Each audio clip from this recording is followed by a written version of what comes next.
Hi everyone. Before we get into this audiobook, I'd really appreciate it if you could hit the subscribe button and drop a like. It helps me out a lot as well as contributes a lot to the channel. Now let's get into the story. I hope you enjoy. The sun dipped low in the afternoon sky, casting long rays of golden light over a forgotten stretch of meadow at the edge of Snow Peak Pack territory. An old, ivy-clad cottage sat nestled against a line of ancient pines, its stone walls a silent testament to a time long past. Within this secluded dwelling, Celeste stood at a small window, her forehead resting against the cool glass. She watched leaves swirl in the breeze, her mind distant from the placid scene beyond the walls. Each moment she lingered, the familiar ache in her chest intensified. She sensed a tether inside her gradually unraveling, a testament to the crumbling bond she had tried so desperately to cast aside. Once, she had believed in unbreakable connections and the timeless tradition of fated mates. As a young wolf, she had embraced the idea of destiny and yearned for the comfort that a bonded partner might bring. But that faith had shattered the day she discovered what she interpreted as a betrayal by the pack's newly instated alpha, Rowan. Everything she had once believed about destiny had been tainted by a single vision, a bitter truth she never asked for. She had rejected him publicly, a deliberate act to sever the bond before it could fully form. Even now, the memory of her own voice proclaiming that rejection stung like a fresh wound. No matter her conviction at the time, a trace of guilt lingered at the edges of her consciousness.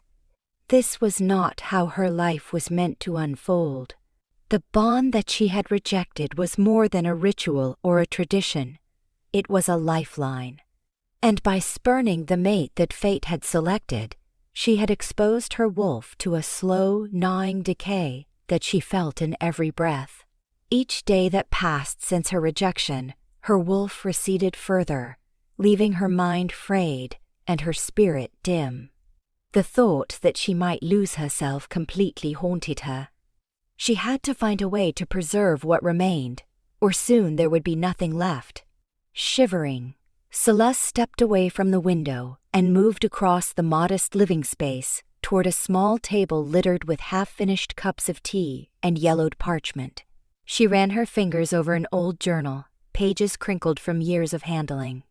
It had belonged to her grandmother, a wise woman rumored to have been particularly close to the spirit of her wolf.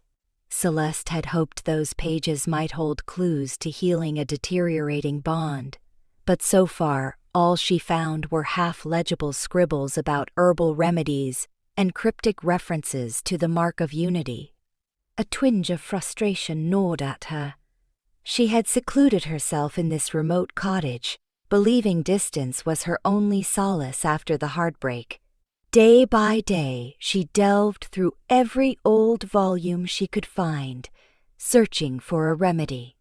Each reading offered only fragments. Some texts hinted that a severed bond could be repaired if both wolves willed it. Others whispered that only the original mate could restore what was lost. But to go back to Rowan, to face him and the doubts that had driven her away, felt like an insurmountable challenge. Even the mere thought of looking into his eyes brought a fierce surge of regret. She hated that her heart still ached for him. She hated even more how much her body craved the bond, a craving that had evolved into a raw need to survive. She sensed that time was growing short. The headaches had worsened. Where once they came in brief pulses, they now lingered, draining her of energy. Sometimes her limbs trembled after a bout of dizziness, and it took all her will to remain upright. On rare occasions, she thought she heard her wolf's faint whimper in the back of her mind, calling out for the mate she had pushed away. It was enough to drive her to the edge of despair. As she gingerly slid into the only chair that did not wobble in the cramped space, Celeste reached for a fresh sheet of parchment, intending to jot down a list of possible cures. She began with simple ideas: local herbs, mindful breathing, meditation in moonlight. But each suggestion mocked her with its ineffectiveness. She scribbled a few lines before exhaling in defeat. None of it would fix the core problem. The bond, the living, pulsing bond that had once bridged her heart to Rowan's, was dissolving. Without it, she risked fading from within, a fate that left her powerless. A sudden pang gripped her, causing the quill in her fingers to slip from her grasp. Pain pulsed in her temples. Leaning forward, she pressed a hand to her brow, as if the pressure could counter the waves of anguish. Her wolf flickered in her consciousness, so faint that she felt more alone than ever. Struggling to steady her breathing, she waited for the ache to subside. Although she wished she could deny it, the truth was undeniable. She was dying. When the pain finally relented, Celeste pulled in a ragged breath and forced herself to stand. She had to find answers. Perhaps there was at least one wolf in the pack, someone with knowledge or a whisper of lore who could guide her. She had been so determined to stay far from Rowan that she had shut herself off from everyone. The time for solitude had passed.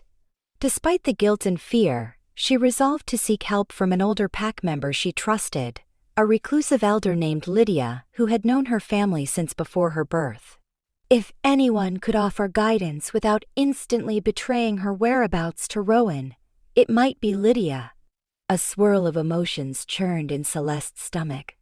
She had hidden here for months, but if her journey among the pack was brief, perhaps word would not reach Rowan's ears. She would ask her questions, gather any leads, and then vanish again. She told herself that it was not cowardice but self-preservation.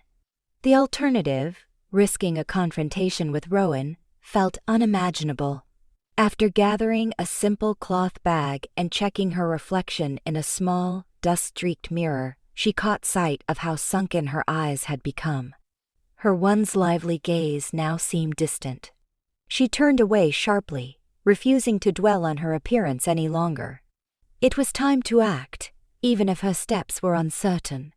She slipped outside into the crisp air, feeling the wind brush her cheek, as if nature itself sensed her desperation. The path through the dense pines behind the cottage felt oddly unfamiliar, though she had roamed these woods many times before. The trees seemed taller, their thick trunks forming a labyrinth of shadows. Twigs snapped under her feet as she walked carefully. Every slight noise made her heart flutter. Had she become so paranoid that the mere rustle of a branch set her on edge? It saddened her to realize just how far she had fallen from the confident wolf she once was. Nevertheless, she pressed on, eventually finding the wider trail that led toward the heart of Snow Peak territory. Faint sunlight trickled through the canopy, illuminating scattered ferns and patches of moss that glowed an almost ethereal green in the filtered light.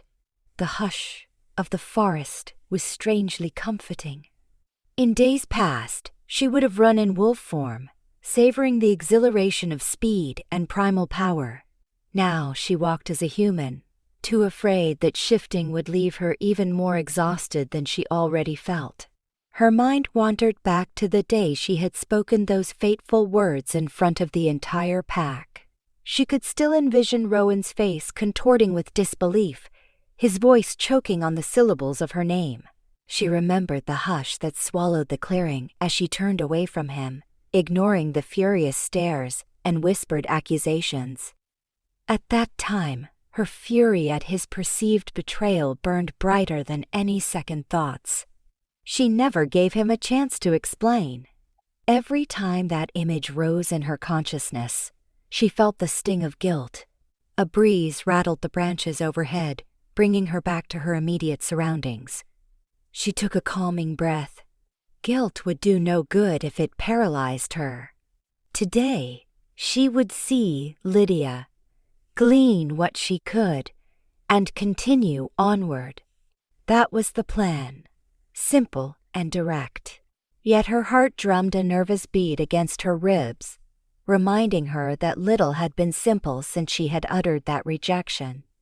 The territory gradually opened up, and soon Celeste found herself descending a gentle slope toward a stream that cut through a rocky outcrop. The water babbled gently, reflecting flecks of sunlight off its rippled surface. She crouched beside it, her throat dry from the morning's tension, and cupped her hands to drink. The cold liquid soothed her, chasing away some of the heaviness from her limbs. If only an act as simple as taking a drink could revive the bond, she thought with a bitter smile. But no, her wolf still felt silent, distant, locked away in darkness. Before long, a small wooden cabin came into view beyond the stream, its roof blanketed with pine needles. Smoke curled from a narrow chimney, carrying the pungent scent of burning herbs. Celeste's pulse fluttered with tentative hope. Lydia was home. Drawing in a fortifying breath, Celeste approached the weathered front door and tapped lightly. Each second that passed without an answer made her mind race. What if Lydia had changed her allegiance after so many months? Or what if she had reported Celeste's previous inquiries to Rowan? She wanted to trust Lydia's genuine warmth and wisdom, but wariness crept in nonetheless. Finally, the door swung open. Lydia's aged but bright eyes blinked in mild surprise. She offered a gentle nod, ushering Celeste inside without a single reproachful word. "I had a feeling you might come," Lydia said softly, as she guided Celeste into a cozy sitting area filled with an eclectic collection of dried plants and stacked books. "I'm sorry to barge in," Celeste murmured, her voice low. She studied the herbal bundles dangling from the rafters, inhaling the mingled scents that reminded her of a distant, happier time. "I never said you weren't welcome. You are very pale, child. Sit." Lydia motioned to a small wooden stool. Her gaze flicked critically over Celeste's figure, as though cataloging every sign of sickness that even Celeste might not have noticed. "It seems the bond's decay has worsened." Celeste sank onto the stool, feeling the tension coiled inside her chest. "I didn't come to discuss Rowan or the bond itself," she lied, but her statement rang hollow the moment it left her lips. She straightened and shook her head, her voice cracking. "All right, maybe I did. Lydia, I think I'm out of time. My wolf is fading. Are there rituals or potions that can fix what's happening to me?" Lydia eyed her thoughtfully, then turned toward a shelf laden with jars and dusty tomes. There are many old methods for sustaining a weakening wolf, but to fully mend a severed bond, it typically requires the cooperation of both mates. I assume you understand that at its core, a fated bond is not merely a label, it intertwines your souls. A spike of apprehension knotted Celeste's stomach. "I understand, but what if I just want to stop the decay without him?" The words felt sharp on her tongue. Lydia's mouth thinned, but her gaze remained kind. "Such a path is rarely straightforward. The deeper the bond, the more damaging its rejection can be, especially if the alpha never fully accepted your refusal. I know Rowan. He likely still feels the connection, even if you tried to end it." Celeste winced, remembering the torment in Rowan's eyes the last time she had seen him. She had tried so hard to remain steadfast in her anger, but it seemed fate had bound them more tightly than she ever anticipated. Pressing her palms together, she leaned forward, desperation lacing her words. "Please, Lydia, is there any other way? I can't just run back to him and pretend I never rejected him. There's too much history, too much I believed about him, too much betrayal." Lydia's lips curved down in a pensive frown. "Sometimes the betrayal we see is not the truth, or at least not the entire truth. My dear, You have been away for so long that you may not know the full story behind Rowan's actions. Are you certain you interpreted the events correctly? A flurry of painful memories rose in Celeste's mind. She recalled that day when she stumbled upon Rowan in deep conversation with a figure who Celeste was convinced had sought to sabotage her family. The hush of their voices, the intensity of Rowan's stance. It had looked damning, as though he was colluding with someone who wanted her line disgraced. Before she could confront him, he discovered her presence. Yet he had spoken only half explanations about pack obligations, urging her to trust him. She never gave him the chance to say more. The heartbreak had been too overpowering for a rational exchange. I'm not sure of anything anymore, Celeste whispered. I was so certain at the time, but now, I don't know. Lydia's gaze softened with compassion. She stepped closer, resting a light hand on Celeste's shoulder. I cannot change the past for you, nor can I force you to accept him again. But you are dying, that is certain. And if your soul still yearns for the bond, there are precious few ways to survive without reconciling.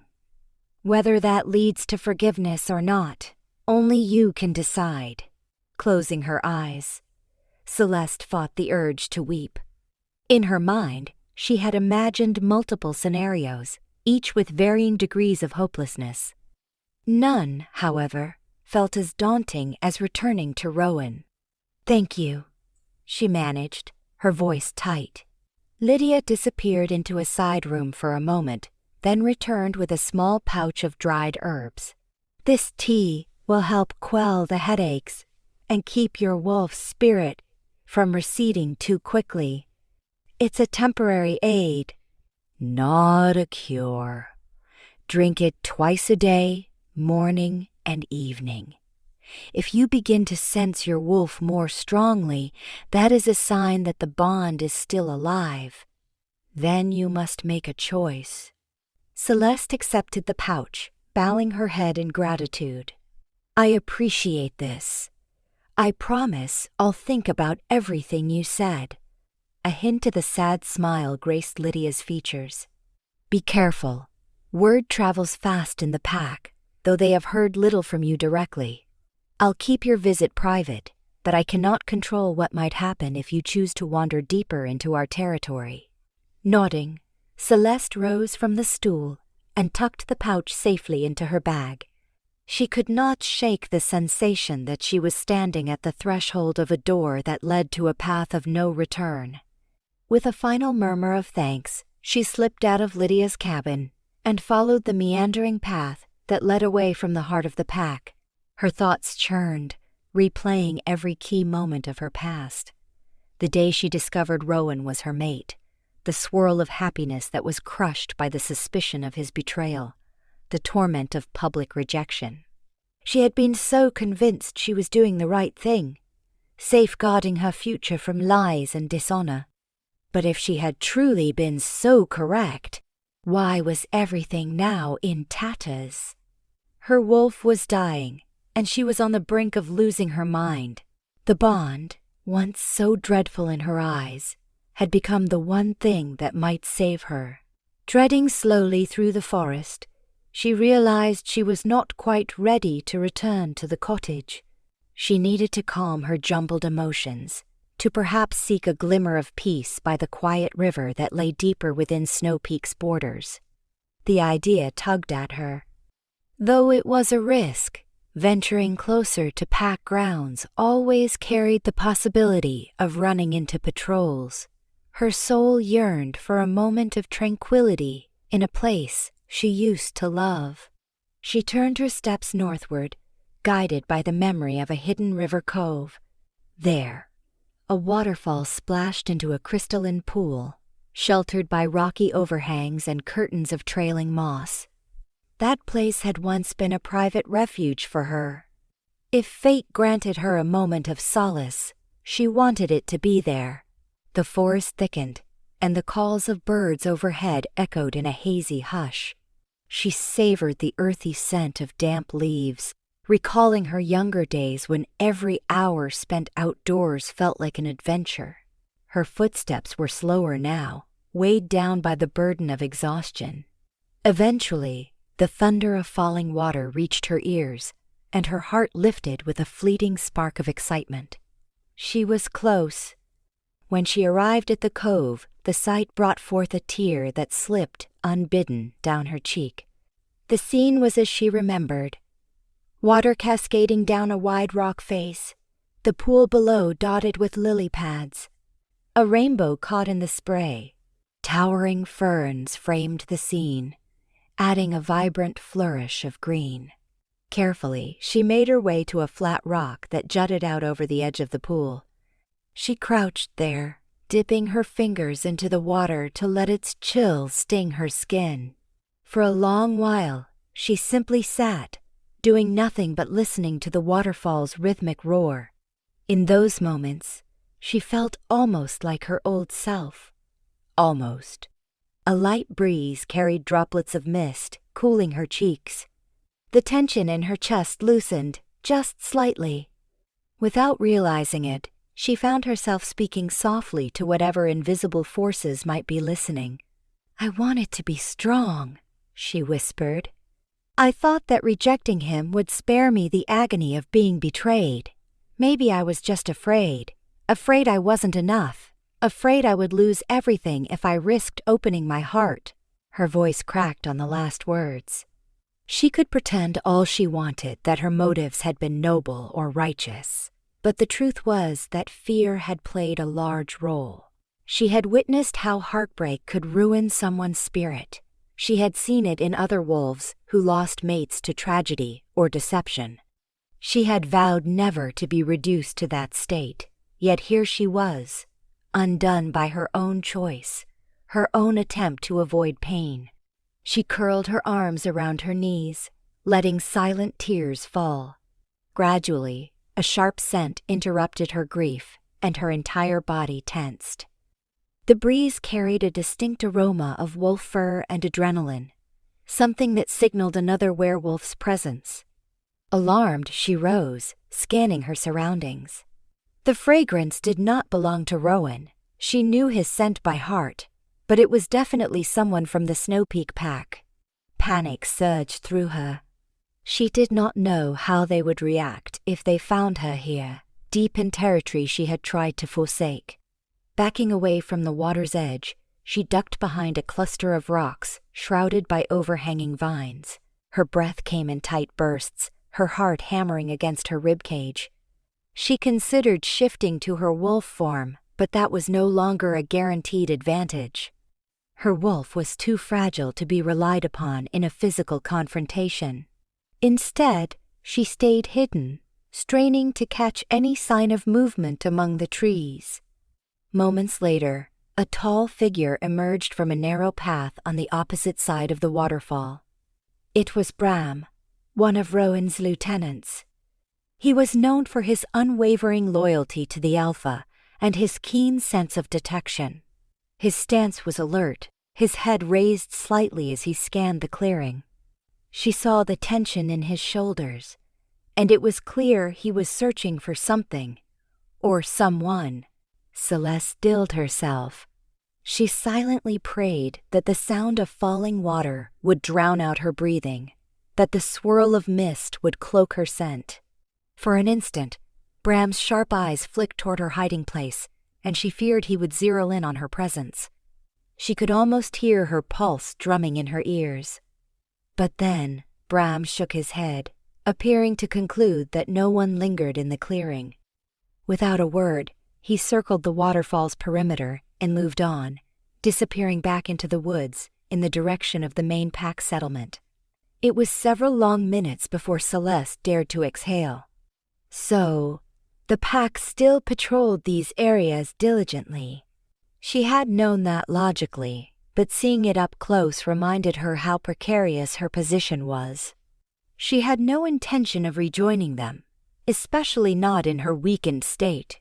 Her only goal had been to consult Lydia and find some faint hope of healing. Now, She felt her remaining composure fray. The threat of discovery was too great. She edged around the rocky outcroppings, determined to leave the cove without alerting any other patrols. Each step was measured. Her tired limbs protested, but adrenaline kept her moving. Eventually, she distanced herself from the waterfall, forging a careful path through underbrush until she reached an old hunting trail. The forest was darker here, the canopy thick enough that only dim, green-tinged light filtered through the leaves. She pressed on, glancing over her shoulder every few paces to ensure she was not being followed. An hour or more passed before she finally neared the boundary that separated Snow Peak territory from the unclaimed land near her cottage. Relief coursed through her. She had skirted potential disaster, at least for the moment. But the day's exertion took its toll.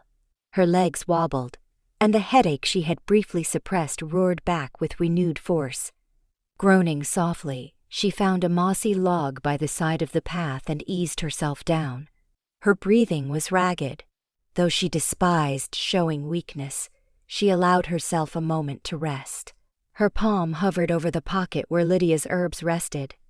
Celeste was tempted to brew the tea right then and there, but she had neither water nor a container. She closed her eyes, mentally berating her body for failing her when she needed to be strong. "You can make it back," she muttered to herself. "Just a little farther." Despite her attempt at self-encouragement, she felt a new wave of dizziness. Her vision blurred, and a nauseating vertigo threatened to overwhelm her. Curling her fingers into the log's rough bark, she sucked in a breath of woodsy air. Bit by bit, the world steadied enough for her to stand. If she collapsed out here, there was no guarantee that the next wolf to find her would do so with benevolent intentions. Gathering the last scraps of her will, she plodded along the trail. Eventually, the sight of her cottage's pitched roof beyond the tree line was a welcome reprieve. She practically stumbled the final stretch, shoving open her front door before half-collapsing onto the creaking floorboards. In the stillness of the cottage, her labored breathing echoed louder than she liked. But at least she was safe. For now. After a few minutes spent regaining her composure, she forced herself to her feet and filled the small iron pot she used for boiling water. Her hands shook as she set it over the fire. Only when the water finally steamed did she rummage for a cup, measure out some of Lydia's herbal mixture, and pour it in. The infusion's aroma was pungent, but she sipped it down, hoping the bitterness would be offset by relief from the pain. Almost immediately, her headache receded to a dull throb, and the feeling of being on the brink of collapse lessened. Yet her heart remained burdened. Lydia's words echoed in her mind, reminding her that any solution might inevitably involve Rowan. The possibility stirred a deep-seated fear and a flicker of yearning. She set the empty cup aside and stared at the smoldering embers beneath the pot. She tried to picture Rowan's face and found herself swallowed by a mixture of anger and regret. Any path forward seemed fraught with uncertainty. Exhaustion overtook her, and she retreated to the small bedroom where a modest cot awaited. Once, she had been able to drift into sleep with nothing more than a faint ache in her chest, but tonight, her turmoil seemed to magnify with each breath. She curled on her side, hugging a thin blanket around her. The hush of the night enveloped the cottage, but she found no solace in the darkness. Her mind wandered, slipping between memory and speculation. She saw Rowan standing tall among the pack, his dark hair ruffled by the wind, his usually warm eyes now cold with hurt after her rejection. She recalled the frustrated note in his voice when he tried to explain himself. "You're misunderstanding," he had said, but she was too angry to listen. She'd let her sense of betrayal overshadow everything else. Now she was left alone, uncertain whether he had truly committed any wrong. Eventually, weariness dragged her under. Her sleep was fitful, haunted by fragments of nightmares. In them, she ran through endless corridors in the pack's main hall, searching for a hidden door, while her wolf's howls echoed in the distance. But each time she thought she had found a way out, the corridor stretched further, mocking her with the promise of escape. When she finally jolted awake sometime before dawn, her heart was hammering, her skin damp with sweat. She pressed a trembling hand to her forehead. She could sense how tenuous her wolf's presence was, like a faint whisper at the edge of her consciousness. If something didn't change soon, that whisper would vanish completely. Drained and shaken, she had no more tears to shed. Instead, she rose slowly and tended to the hearth, stoking the embers into a modest flame for warmth. Through the window, the sky was still painted in midnight shades, with only a hint of gray on the horizon. She realized she had hours before daylight, hours in which the world around her slept. Yet she felt more alert than ever, anxiety flooding her veins. Without the acceptance of the bond, she would not make it. That knowledge gnawed at her, like a disease from which there was no running. When the sun finally crept over the treetops, she forced herself into action. She drank another cup of Lydia's herb mixture, grimacing at the taste. She needed a plan, some next step that would allow her to live. The pack's territory was large, and perhaps there were others besides Lydia who might assist her without giving her away. Alternatively, she could flee even farther away, beyond the mountains that bordered Snow Peak, and hope some distant pack had knowledge or resources to mend her condition. The second option filled her with dread. She was already barely functioning. Making a long, perilous journey across unknown lands sounded impossible. Besides, the bond linked her to Rowan specifically, and if that was the key, leaving him behind would solve nothing. It was a cruel paradox. She needed the very presence she had spurned in order to salvage her life. She slumped onto the edge of the cot, her fingers pulling absently at the hem of her worn tunic. Memories of Rowan kept flooding her mind. How his gaze once softened when he looked at her, how she felt a spark in her soul at his touch, the way his voice resonated with a quiet strength she had admired. She remembered the hush of the crowd when their mating bond was first revealed, and how, for a fleeting moment, she had felt true joy. Until that day she saw him confiding in an enemy. Everything shattered in that instant. Had she been rash? Could there have been a legitimate explanation for his secretive meeting? With time, her certainties were unspooling, replaced by regrets. Now, however, those regrets were overshadowed by the harsh reality of her condition. She took a steadying breath, forcing herself to stand and straighten her clothes. It was time to go back into Snow Peak territory. She had to learn the truth about that betrayal, whatever it was, and confront Rowan, no matter how agonizing it might be. If he truly wronged her, then she could walk away with clarity. But if she had wronged him, then maybe she could still salvage what remained of her existence. Feeling the tendrils of morning light against her face, Celeste forced herself out the door. The plan was simple: slip into the fringes of the pack's settlement, gather information about Rowan's recent dealings, and learn if she had misunderstood his actions. She prayed that no one would recognize her, or if they did, that they would let her slip by quietly. The possibility of facing Rowan too soon sent her pulse racing, but she no longer had the luxury of hiding indefinitely. Bracing herself, she started down the path that would inevitably lead her closer to Snow Peak's heart. Fear churned in her stomach, but beneath it lay a small spark of hope. Perhaps she might uncover a truth that did not doom her. She could practically feel the bond flickering within her soul, like a candle in a fierce wind. She had only one chance to see if she could protect that flame before it was snuffed out forever.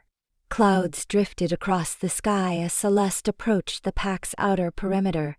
Here, the forest opened into wide clearings where patrols often trained, and beyond that lay the collection of cabins and communal buildings that served as the heart of Snow Peak.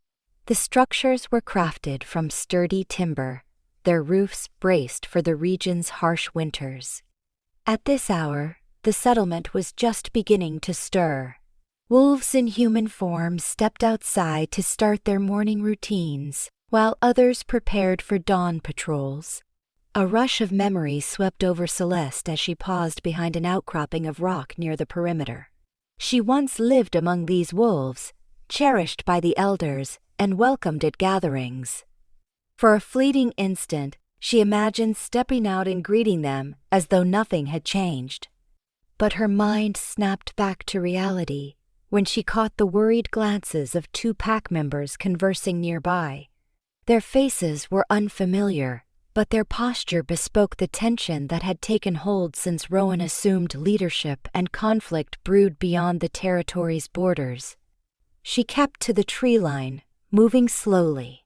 Her plan was to make her way to a reclusive glen near the settlement where she suspected older pack members might be gathering herbs or tending to personal gardens. It was a place less frequented by the younger fighters, offering a chance to overhear gossip or even speak with someone who remembered the events leading to her rejection. She slipped behind a row of thick-trunked oaks, her footsteps muffled by the carpet of fallen leaves. Her heart pounded with every cautious step. She was painfully aware that she could be caught at any moment. Instinct urged her to keep an ear out for the sounds of a patrol. If she were forced to shift and flee, she doubted she could handle the strain in her current state. Still, the potential risk had become an inescapable necessity. At last, she spotted the glen. A quiet, sunlit clearing, dotted with raised beds of vegetables and neat rows of medicinal plants. An elderly male wolf, stooped yet sturdy, was pacing the rows, plucking stray weeds and inspecting the soil. Celeste recognized him as Oren, a devoted horticulturalist who cared for many of the pack's harvests. She recalled how, long ago, he had taught her the differences between common weeds and potent healing plants. Perhaps he would speak to her if she revealed herself, or at least mentioned something useful she could overhear. However, the thought of stepping out in plain sight left her quaking with anxiety. She settled behind a large shrub at the clearing's edge, scanning for any sign that Oren was not alone. Her breath caught when she noticed another figure emerge from behind a nearby willow. It was Rowan's beta and closest confidant, Bevan. He stood tall, arms crossed over his chest, exuding the quiet authority for which he was known. Celeste shrank back, convinced she was about to be discovered. But Bevan did not appear to notice her. Instead, he moved to speak with Oren, his posture carrying a hint of urgency. She strained her ears to catch fragments of their conversation. "Still no word on her," Oren said, shaking his head. "We can't wait forever. The Alpha grows more anxious by the day." Devon sighed, his expression grave. "He's not sleeping much, Oren. Hasn't for months." The bond rejection cut him deeply, but he still believes there's more to it than mere spite. He's convinced she had the wrong impression about his dealings. Celeste's stomach twisted into knots. She realized they were speaking of her, and that Rowan continued to lose sleep, possibly feeling the echo of the same slow agony she endured. The heaviness in her chest intensified as she recalled Lydia's warning that if Rowan never fully accepted the rejection, the bond might remain partially in place, draining them both. Oren's voice was somber. He tries to keep up a strong front, but the pack can see the toll on him. Some wonder if the connection still exists. They suspect it might be making them both ill. Bevan nodded. "He's concealed his symptoms well enough, but I can tell. I've been at his side since we were pups." Sometimes he nearly staggers after a meeting, as though he's fighting a powerful headache. And at night, well, I've heard him calling out in his sleep. A pang of remorse rippled through Celeste. She had not considered that Rowan might also be suffering physically. Before this moment, she had been so consumed by her own pain that she assumed Rowan, as Alpha, would bounce back quickly. Instead, he was just as ensnared in this. Guilt mingled with an uneasy sense of compassion. She inched closer, her senses alert for any additional clues. "What about the outsider who met with the Alpha that day?" Oren asked in a quieter tone. Word spread that was at the root of her mistrust, though the details remain murky. Celeste's chest constricted. This was what she needed, an answer regarding that meeting. Bevan exhaled, shaking his head. That outsider was tied to the Redwood clan. They were seeking a treaty, but they had suspicious demands. Rowan was on the verge of exposing them for dealing in illicit goods. He thought he could broker a truce that would protect our pack from a larger paw. Conflict while quietly gathering proof of their wrongdoing.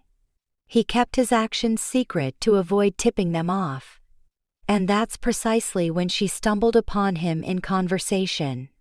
Celeste's head spun. Could it be that Rowan's hush-hush dealings were part of a strategy to shield the pack, not to betray her family? She recalled how angry she was seeing them deep in discussion that day. She had convinced herself Rowan was double-crossing her father's legacy. Now, listening to Bevan's account, she understood that everything might have been the opposite of what she believed. She never knew that Rowan was actually protecting her, Bevan continued. He was trying to shield her from the Redwood clan's attention. She was already a target after her parents had a falling out with Redwood Wyclot. Leaders years ago. Rowan was determined to shield her at all costs. Then she overheard just enough to draw the wrong conclusion. He tried to explain, but she wouldn't hear it. Oren's shoulders slumped. Such tragedy. If only she had spoken to him in depth, none of this would have happened. Bevan's eyes flickered with sorrow. Rowan's greatest regret is that he wasn't transparent with her from the start. But he was terrified she would put herself in danger if she confronted Redwood directly. Now he waits, hoping she'll come back so he can show her the truth. He keeps the evidence locked away, ready to present it to her if she reappears. Celeste felt her entire body freeze, as though a sudden frost had settled in her bones. So that was the reason. The betrayal she had believed in so fervently was a mirage, and in her haste she had severed the bond, dooming them both to suffer. A flood of emotions crashed through her. Regret for her rash choice, relief that Rowan was innocent, heartbreak over the months they had lost. She longed to hear more, but a jolt of movement made her heart jump. Bevan lifted his head, clearly sensing something. Celeste ducked quickly, trying to hide herself more thoroughly behind the shrub. Fortunately, Bevan's attention shifted to a distant commotion near the training grounds, and he excused himself from Oren. Within moments, the beta loped off, leaving Oren to tend his garden. A heavy silence fell over the glen. Celeste battled the urge to scream or weep. Her wolf stirred faintly inside her, as though awakened by the sudden revelation that Rowan had not betrayed them after all. Could it be possible to restore the bond? She clenched her fists, pulses of shame and sorrow assaulting her. She could not remain hidden forever. With her energy nearly depleted, she needed to act swiftly. She had to speak with Rowan. That realization tasted bitter, sweet, and terrifying all at once. Even if facing him felt insurmountable, she owed him an apology, an explanation, or at least the chance to see what had really happened. She pressed a palm to her forehead, trying to steady her breathing. Before any of that could happen, though, she needed to make her way back to the safety of her cottage and brace herself for the possibility of an encounter that would determine her future. She could not simply stroll into the Alpha's quarters without a plan. Fighting the impulse to cry out her regrets, Celeste turned away and hurried back along the path she had come, careful to remain unseen. Her mind was a storm of jumbled thoughts. All that time, she had harbored rage for a wrongdoing that never existed. Now her anger turned inward, directed at herself. Once she was well beyond the settlement, she finally paused to catch her breath. Her cheeks were damp with tears, though she did not recall exactly when she began to cry. The truth had shaken her, destroying the foundation of her self-righteous anger. She swallowed hard and continued onward, stumbling through the dense woodland, oblivious to the brambles that caught at her clothes. As she drew closer to her cottage, she felt the bond flicker, a sensation akin to a faint spark igniting in her chest. It was not enough to calm her roiling emotions, but it told her the link was still there, that Rowan had never truly relinquished it. She swallowed a sob, now certain her original plan to keep her distance until she found a magical cure was futile. The only true cure lay in understanding and possibly reuniting with Rowan. Her thoughts were abruptly shattered by a sharp crack that reverberated behind her. She spun around, fear twisting her insides. A figure emerged from behind a tree not 10 steps away. A tall, grim-faced male wearing the distinct attire of Snow Peak's guard. She recognized him as Holt, one of the more aggressive enforcers. His eyes narrowed as he took in her disheveled appearance. "Well, well," he drawled, voice edged with surprise that swiftly shifted into suspicion. "Never thought I'd see you lurking around again." Celeste's pulse hammered. She knew Holt had a disdainful streak, always quick to dismiss those he deemed weaker. "I'm not looking for trouble," she managed, stepping back cautiously. "I was just passing through. I'll go," Holt sneered, a flicker of triumph in his gaze. "You're the Alpha's mate, the one who rejected him. You think you can stroll around our territory without consequences? The entire pack has been uneasy since you turned your back on him." His words stung, but she tried to keep her voice steady. "I said I'm leaving. There's nothing for you to gain by stopping me." He tilted his head. "Maybe, maybe not. Some folks claim the Alpha wants you found. Others say he wants you left in peace. But you're in a sorry state, aren't you? I can practically smell your weakness." His predatory tone made her skin prickle. She raised her chin a fraction, summoning what remained of her inner courage. "I won't ask again. Let me pass." Holt's lips curled. "You really think you can command me? You might be bonded to our Alpha, but from what I heard, you threw that away. Now you have no standing here." Frustration flashed through her, but she kept her body poised to either dodge or run. Her wolf whimpered inside her, wanting to defend her, but she doubted her ability to shift successfully. "My bond or lack thereof doesn't excuse you from civility," he snorted, stepping closer. "Civility? Where was that civility when you humiliated Rowan? The pack has to deal with the fallout. If you think you can sneak around, sniffing for secrets, you're wrong." Her heart pounded so hard she feared it might burst. She had no intention of being cornered by a wolf who seemed all too eager to exert dominance. Instinct and adrenaline surged, and she whipped around, attempting to dart into a nearby cluster of trees. She heard Holt curse behind her, then the swift thud of footsteps giving chase. Each stride jarred her bones, pain and fatigue tangling into a nauseating churn in her gut. Bristly branches lashed her arms and tore at her clothes as she raced through the undergrowth. A searing ache flared in her side, but she forced herself onward. She was dimly aware that she could not outrun Holt if he chose to shift. She sensed him gaining ground, the heat of his presence pressing in. With desperation fueling her, she lunged across a narrow creek, nearly losing her footing on the slick rocks. But Holt was too close. She felt his hand clamp around her upper arm, yanking her back. A white-hot jolt of pain shot through her shoulder. She cried out, reflexively lashing out with her elbow. It caught him off guard, striking his jaw, but it only enraged him. He spun her around roughly, gripping her by the collar of her tunic. "You're causing more trouble than you're worth," he growled, his eyes flashing with a dangerous light. "Maybe the Alpha would thank me for bringing you in. Or maybe I should teach you a lesson first." Terrified, she tried to wrench free, but he was far stronger, and her body was already depleted. In a last-ditch effort, she tapped into her wolf side, trying to coax a partial shift.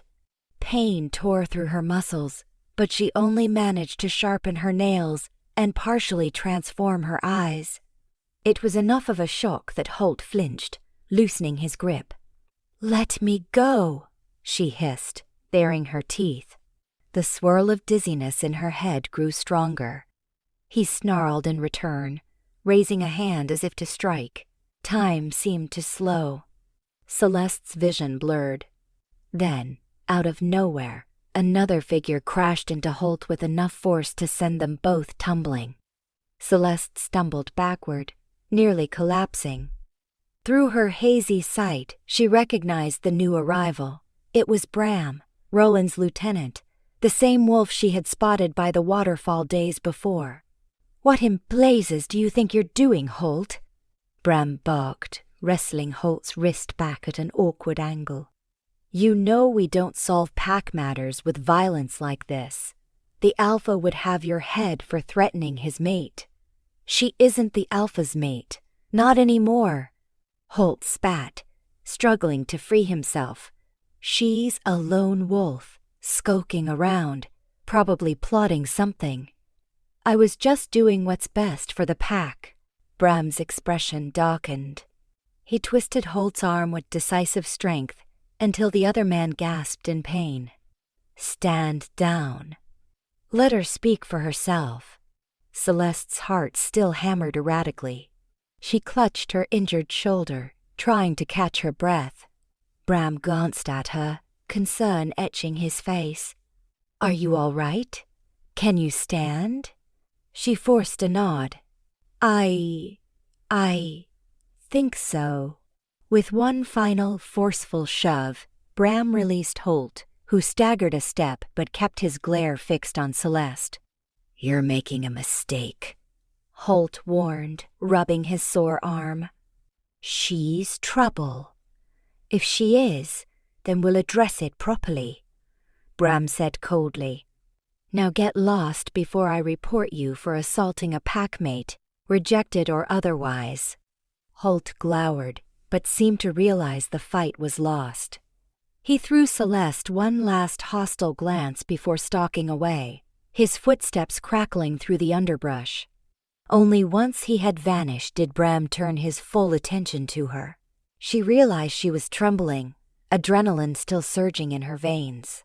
"Thank you," Celeste murmured, her voice shaky. She pressed a hand against the throbbing in her shoulder.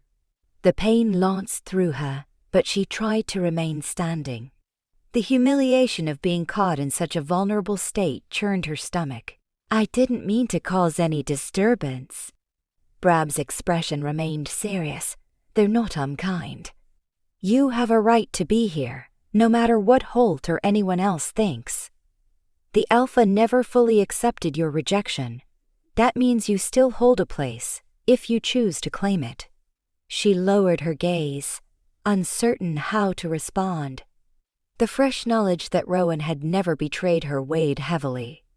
It felt like a betrayal of her own convictions. "I'm just passing through," she said quietly, an excuse that sounded feeble even to her own ears. "Look," Bram said, his tone gentler. I know it's not my business to pry, but I can see how unwell you are. You won't last long alone like this. His gaze flicked over her face, as if weighing whether to say more. Eventually, he exhaled. He's worried, you know. The alpha. He doesn't say it openly, but everyone can see it. Celeste's throat tightened. She realized that her reaction might be under careful observation, so she forced herself to speak calmly. I appreciate your concern, but I need time. He studied her, seeming to consider whether pressing the matter would help. Finally, he nodded.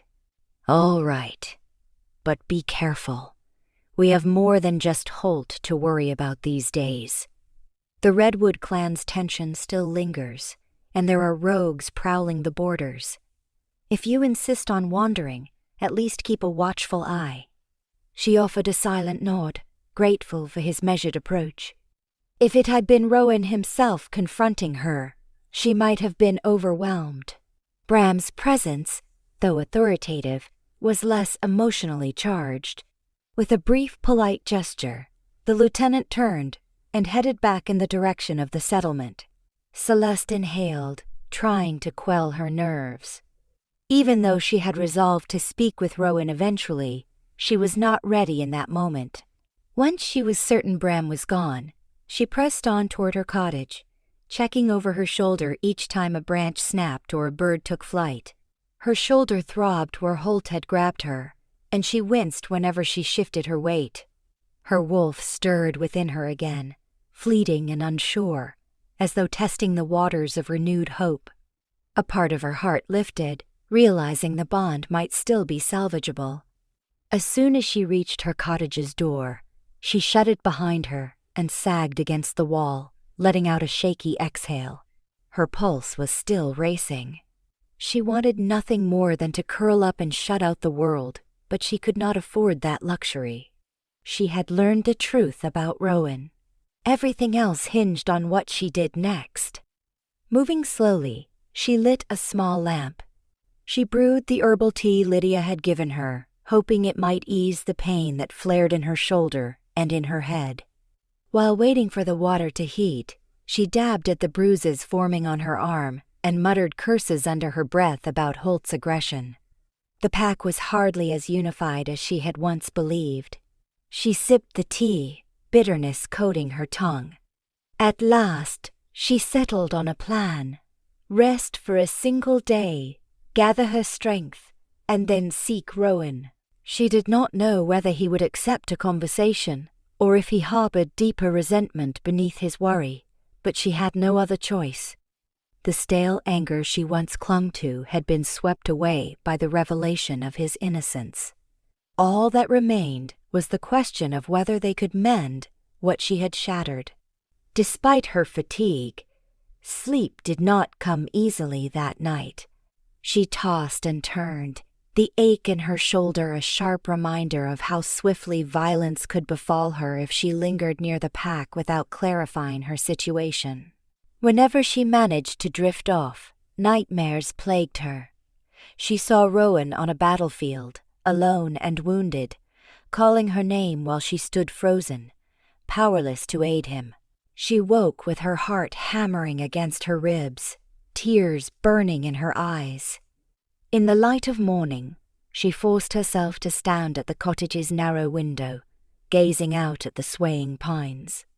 The wind carried the rustle of branches, whispering of changes to come.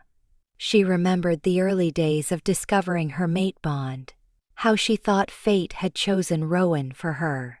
He had carried the weight of the pack on his shoulders, and she was drawn to his quiet resilience. Never had she imagined turning against him in such a decisive public way. Wrapping a tattered shawl around herself, she sat at the table where Lydia's herbs lay. She needed to think clearly. The bond was not merely a mystical claim. It was a union that required trust and a willingness to be vulnerable. She had destroyed those elements by refusing to hear Rowan's side of the story. Now she wanted them back. But Would Rowan be willing to forgive her ignorance? Her mind played out possible scenarios. Perhaps Rowan would be relieved to see her, or perhaps he would be angry and distant, refusing to listen. If he had truly endured months of pain from the half-severed bond, he might harbor resentment she had not anticipated. And what if the Redwood clan remained a threat, complicating everything? Her stomach churned at the possibilities. She realized she could not face him empty-handed. If she was to speak with Rowan, she should attempt to show tangible proof of her new understanding. Something that signaled she believed him about the Redwood clan's deception. But how to obtain that proof? According to Bevan, Rowan kept evidence. Perhaps Lydia might know a safer way to arrange a meeting. Celeste mulled it over, but concluded that her presence could still provoke hostility from certain pack members, especially those with temperaments like Holt's. Finally, she decided to rely on herself. She had lived in the shadows for months, gathering scraps of knowledge. Maybe she could venture into Redwood territory, or at least near enough to glean some sign of their suspicious activities, verifying Rowan's claims. It was a risky idea, potentially reckless, but if she could bring proof to Rowan, it might hasten his willingness to see she had come around to the truth. The very thought of stepping into Redwood's domain made her stomach clench. She had heard rumors that Redwood wolves were ruthless and intolerant of outsiders. Still, if it meant she could offer Rowan more than just an apology, if it meant she could demonstrate faith in his innocence, perhaps it was worth it. She had spent so long believing him a traitor now, the least she could do was risk her comfort to validate his side of the story. Yet even as she convinced herself of this plan, she felt the weight of her feebleness. She was not the wolf she had been a year ago, powerful and confident, able to handle a journey through dangerous terrain. She barely had enough strength to fend off one aggressive guard. A trek toward Redwood was another matter entirely. But the drive to right her wrongs was stronger than her fear. She paced the cottage, considering how best to prepare. She would bring only a small pack containing Lydia's herbs, some dried meat, and a water skin. Speed would be her ally. If she could reach the outskirts of Redwood territory, she might observe or overhear something concrete to bring back to Rowan. The thought of approaching Rowan empty-handed after all these months felt too hollow. She wanted to meet him on equal footing, to show him her repentance was more than empty words. It took the remainder of the morning to gather her supplies. She pinned her long hair out of her eyes, donned sturdier boots, and donned a heavier cloak. With a final look at the familiar walls of her cottage, she made her choice. She would not run from the truth any longer. Her heart pounded as she locked the door behind her, uncertain if she would return. A part of her felt like she was walking to her own doom, but she refused to back down. The forest greeted her with a crisp breeze. Dappled sunlight fell through the canopy, lending the day a deceptively peaceful atmosphere. She knew Redwood territory stretched to the northwest, separated from Snow Peak by a stretch of rough rocky hills. Travel there required navigating terrain that was home to bears and other lurking predators, to say nothing of Redwood's own patrols. Still, she pressed on, every step a reminder that she was alone in a world that had once been her supportive home. After an hour of pushing past dense foliage and skirting the pack's known patrol routes, she paused at a small stream. She checked the satchel at her side, ensuring her meager supplies were secure. The dryness in her mouth and the anxiety roiling in her gut made each swallow feel labored. Questions gnawed at her. What if Redwood captured her? Would that only make things worse for Rowan? Was she leading trouble back to him? For a moment she faltered, uncertain if she was doing more harm than good. Yet the memory of Rowan's eyes, filled with shock and pain when she rejected him, surged back. She thought about how much anguish they might have avoided if she had just given him the benefit of the doubt. Steeling her resolve, she set off again, climbing steadily into the higher elevations that marked the boundary between Snow Peak and Redwood Land. By afternoon, she stood atop a rocky ridge, the wind buffeting her with brisk gusts that carried the scent of pine and damp stone. In the valley below, a wide tract of forest spread like a dark carpet, redwood territory. Her heart hammered at the sight. She scanned the area for any sign of movement, a wisp of smoke that could indicate a settlement, or the glint of watchful eyes hidden among the pines. Nothing caught her eye, but she knew redwood wolves were likely skilled at moving without being seen. Descending the ridge took more effort than she anticipated. Gravelly slopes threatened to give way beneath her feet, and the chill in the air intensified. Her shoulder wound pulsed with a dull pain, a souvenir from Holt's aggression. She bit the inside of her cheek to keep from voicing her discomfort. All the while, an undercurrent of uncertainty kept her on edge. She was dangerously close to Redwood's domain now. Just as she reached the foot of the ridge, she noticed a series of fresh footprints etched in the damp earth. She knelt beside them, her instincts sharpened by a lifetime of living among werewolves. These tracks were not from a large group, but they were recent. Possible redwood scouts? The hair on her arm stood on end, and she suppressed an urge to flee. Cautiously, she followed the trail, hoping to find some vantage point where she might watch from a safe distance. The footprints led to a shallow ravine, where scraggly shrubs clung to the rocky ground. Celeste kept her body low, creeping forward until she spotted a flicker of movement behind a jagged boulder. She peered around the edge, pulse pounding. 2 wolves stood there in human form, wearing worn leather vests. Their hushed voices drifted on the wind. "Shipment's late," one muttered. He was tall, with a scar running across his left cheek. His posture radiated impatience. The other, shorter with a muscular build, shrugged.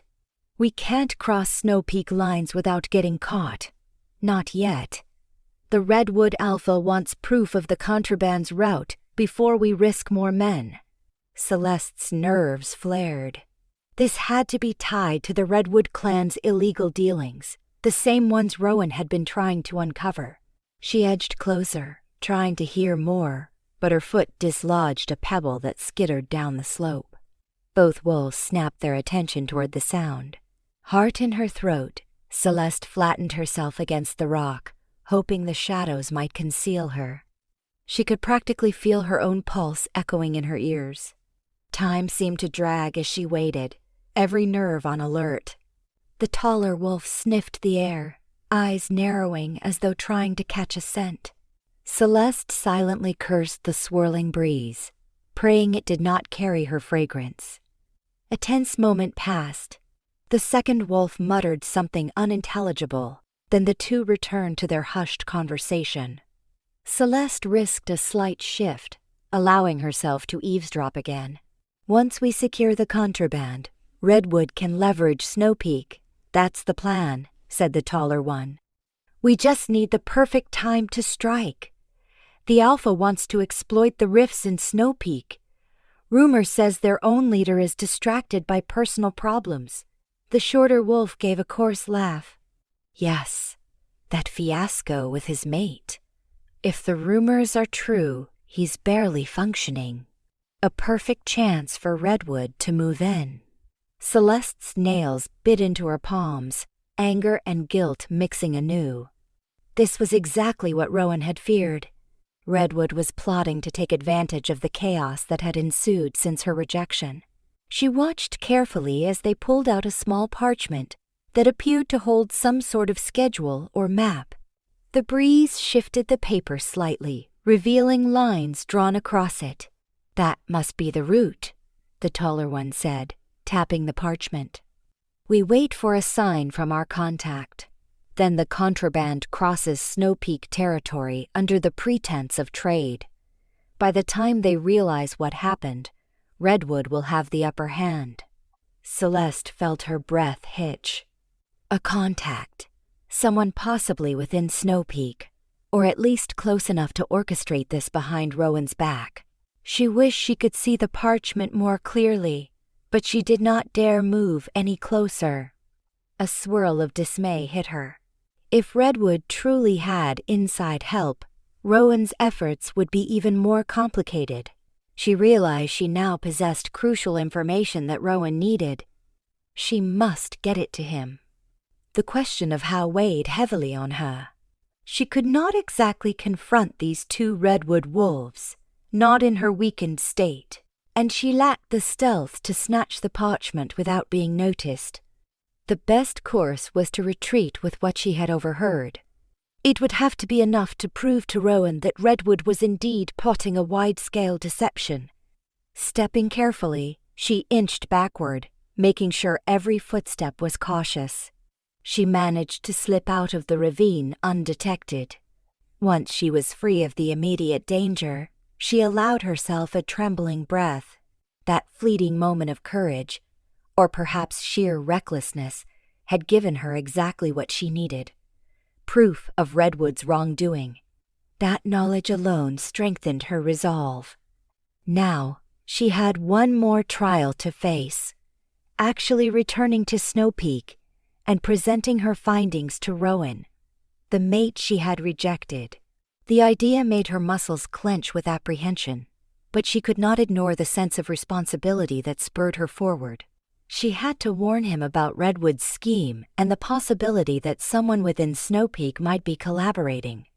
Maybe he already suspected as much, but additional confirmation would be invaluable. Moreover, it would demonstrate she finally understood his innocence. Though her shoulder and legs ached from the journey, she pressed on, determined to reach her cottage before nightfall. The prospect of traveling through the forest after dark with Redwood scouts in the area did not appeal to her.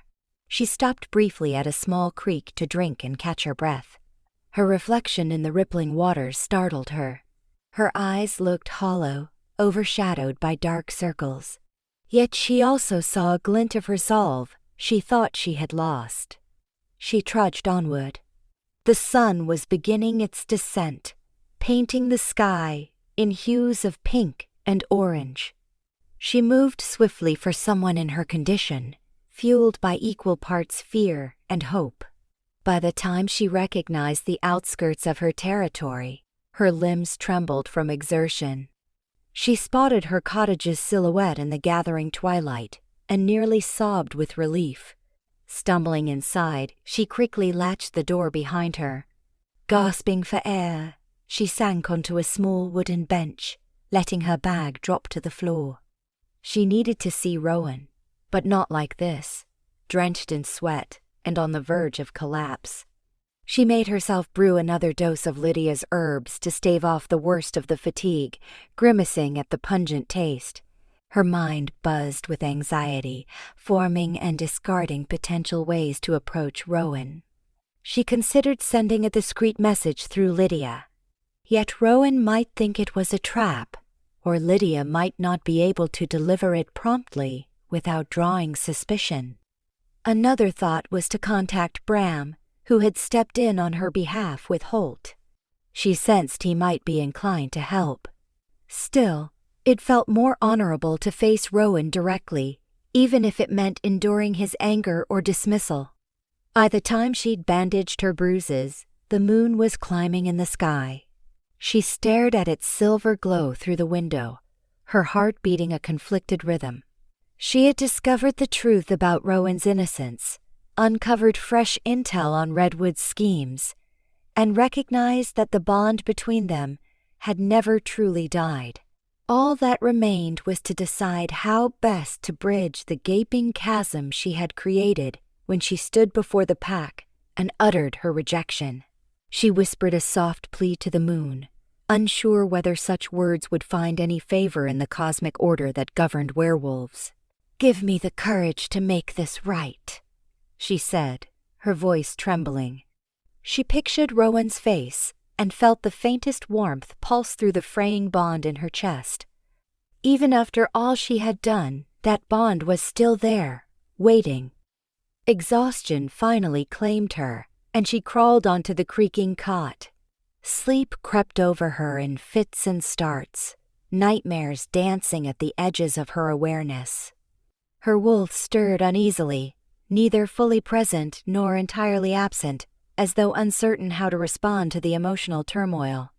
Night stretched on, every minute feeling both agonizingly long and heartbreakingly short. In the still darkness, she dreamed of Rowan's hand reaching out for hers, just out of reach, the distance between them filled with shadows she longed to banish. When dawn finally broke, Celeste awoke, her body aching, but her mind made up. One way or another, she would find Rowan and lay everything bare. The Redwood conspiracy, her shame over the misunderstanding, and her willingness to see if their bond could be saved. She had no idea how he would react. Perhaps he would send her away, or maybe he would roar in anger at her betrayal of trust. But to live with herself, she had to take that risk. She packed a small satchel of supplies, every motion tinged with the awareness that this was the day she would face the alpha she had rejected. Fear made her chest tight, but a sliver of anticipation threaded through it, a faint hope that she might find absolution. She paused at the door, letting her gaze roam over the cottage's interior, uncertain if she would return. Then she opened the door and stepped outside, inhaling the crisp morning air. The wind carried the smell of pine and damp soil, a reminder of the forest's enduring rhythms. Her journey took her once more along the narrow path that led toward Snow Peak territory. This time, she did not slink through the shadows, but kept a cautious watch nonetheless. She could not entirely quash the lingering worry of encountering patrols, but she pressed forward. The pine needles under her boots crunched softly, and the hush of early day settled over the woodland. A squirrel dashed across her path, pausing to eye her curiously before scurrying away, as though the forest itself was aware she was on a mission she could no longer avoid. Determination braced her. She might be dying, her wolf dangerously close to fading, and her bond with Rowan teetering on the edge of ruin. But she would face him. She would lay out the truth, piece by painful piece, and let the outcome unfold. If she was to die, at least she would do so knowing she had fought to salvage the bond that was meant to be her lifeline. As she neared the boundary where her presence had been discovered the day before, her stomach churned.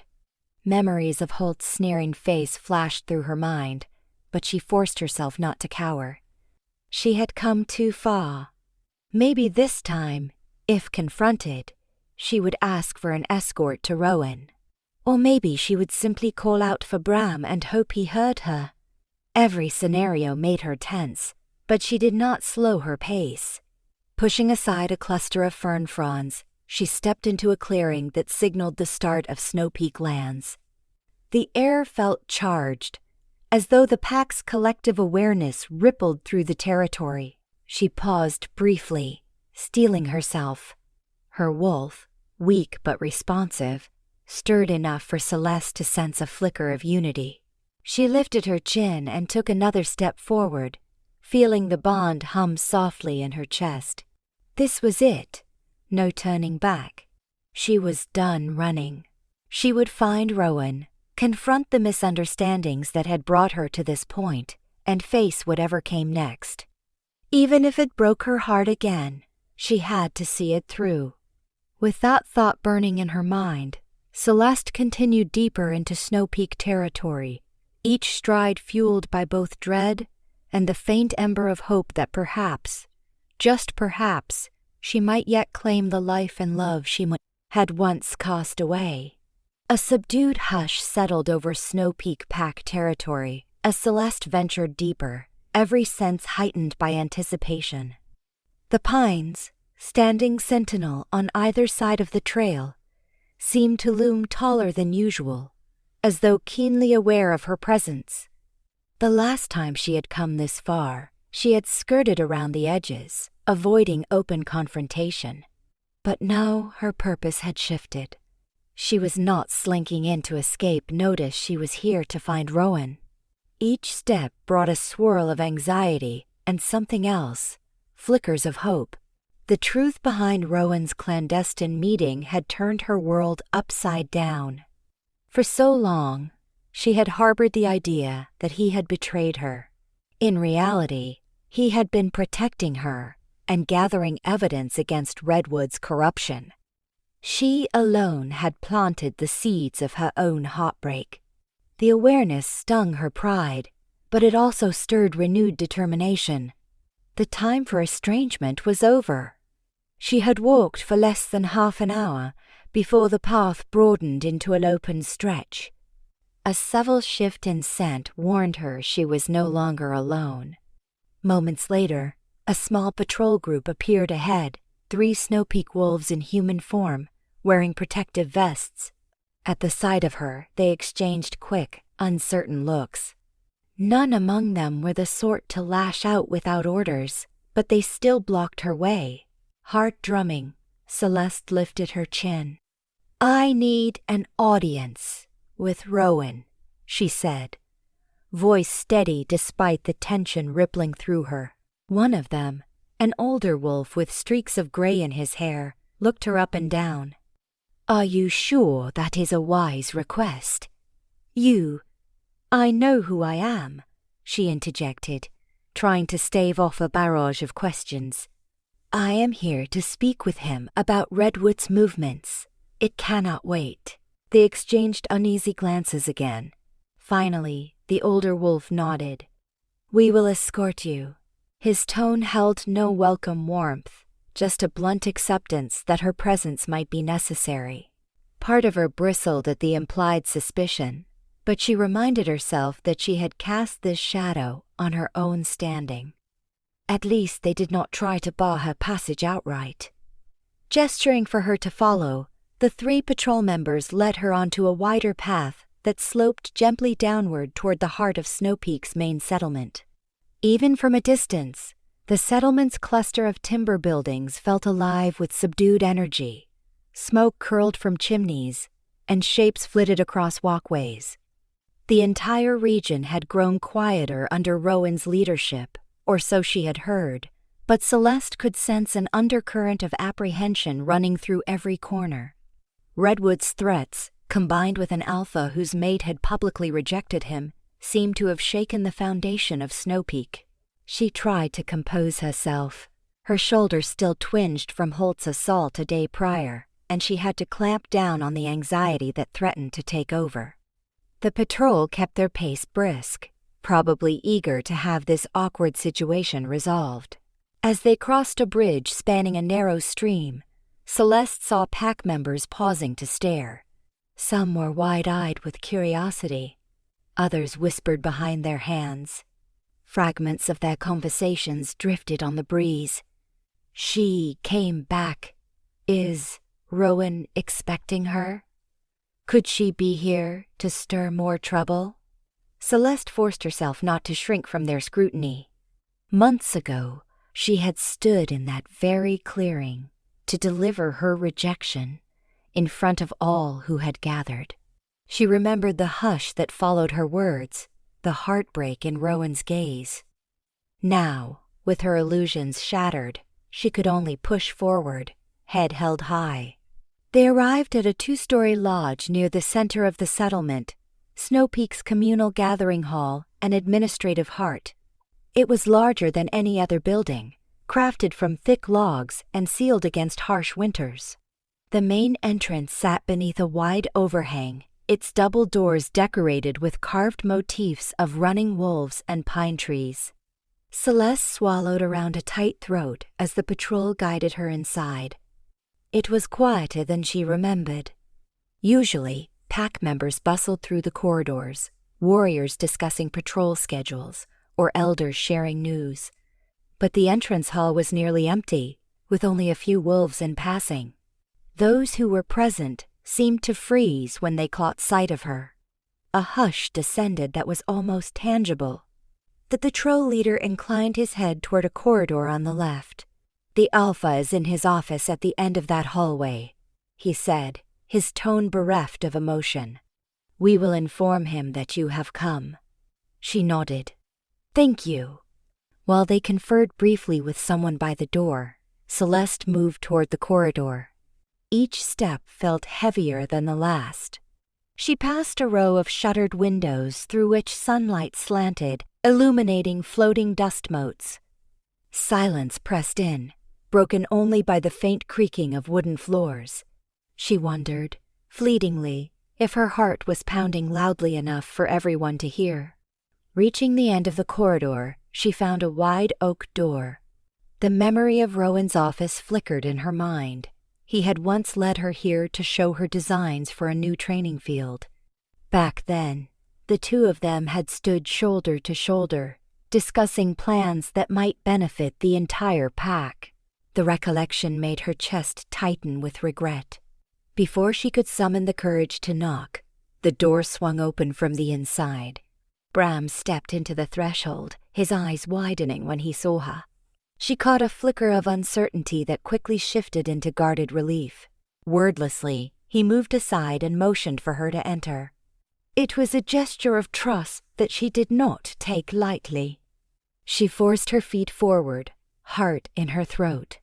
Inside, the office was spacious but sparse, dominated by a large desk near the far wall where morning light shone in through broad windows. Maps and ledgers were neatly arranged on a side table. Bookshelves lined one wall, filled with volumes on werewolf lore, pack histories, and treaties. A single lamp burned on the desk, casting a warm glow.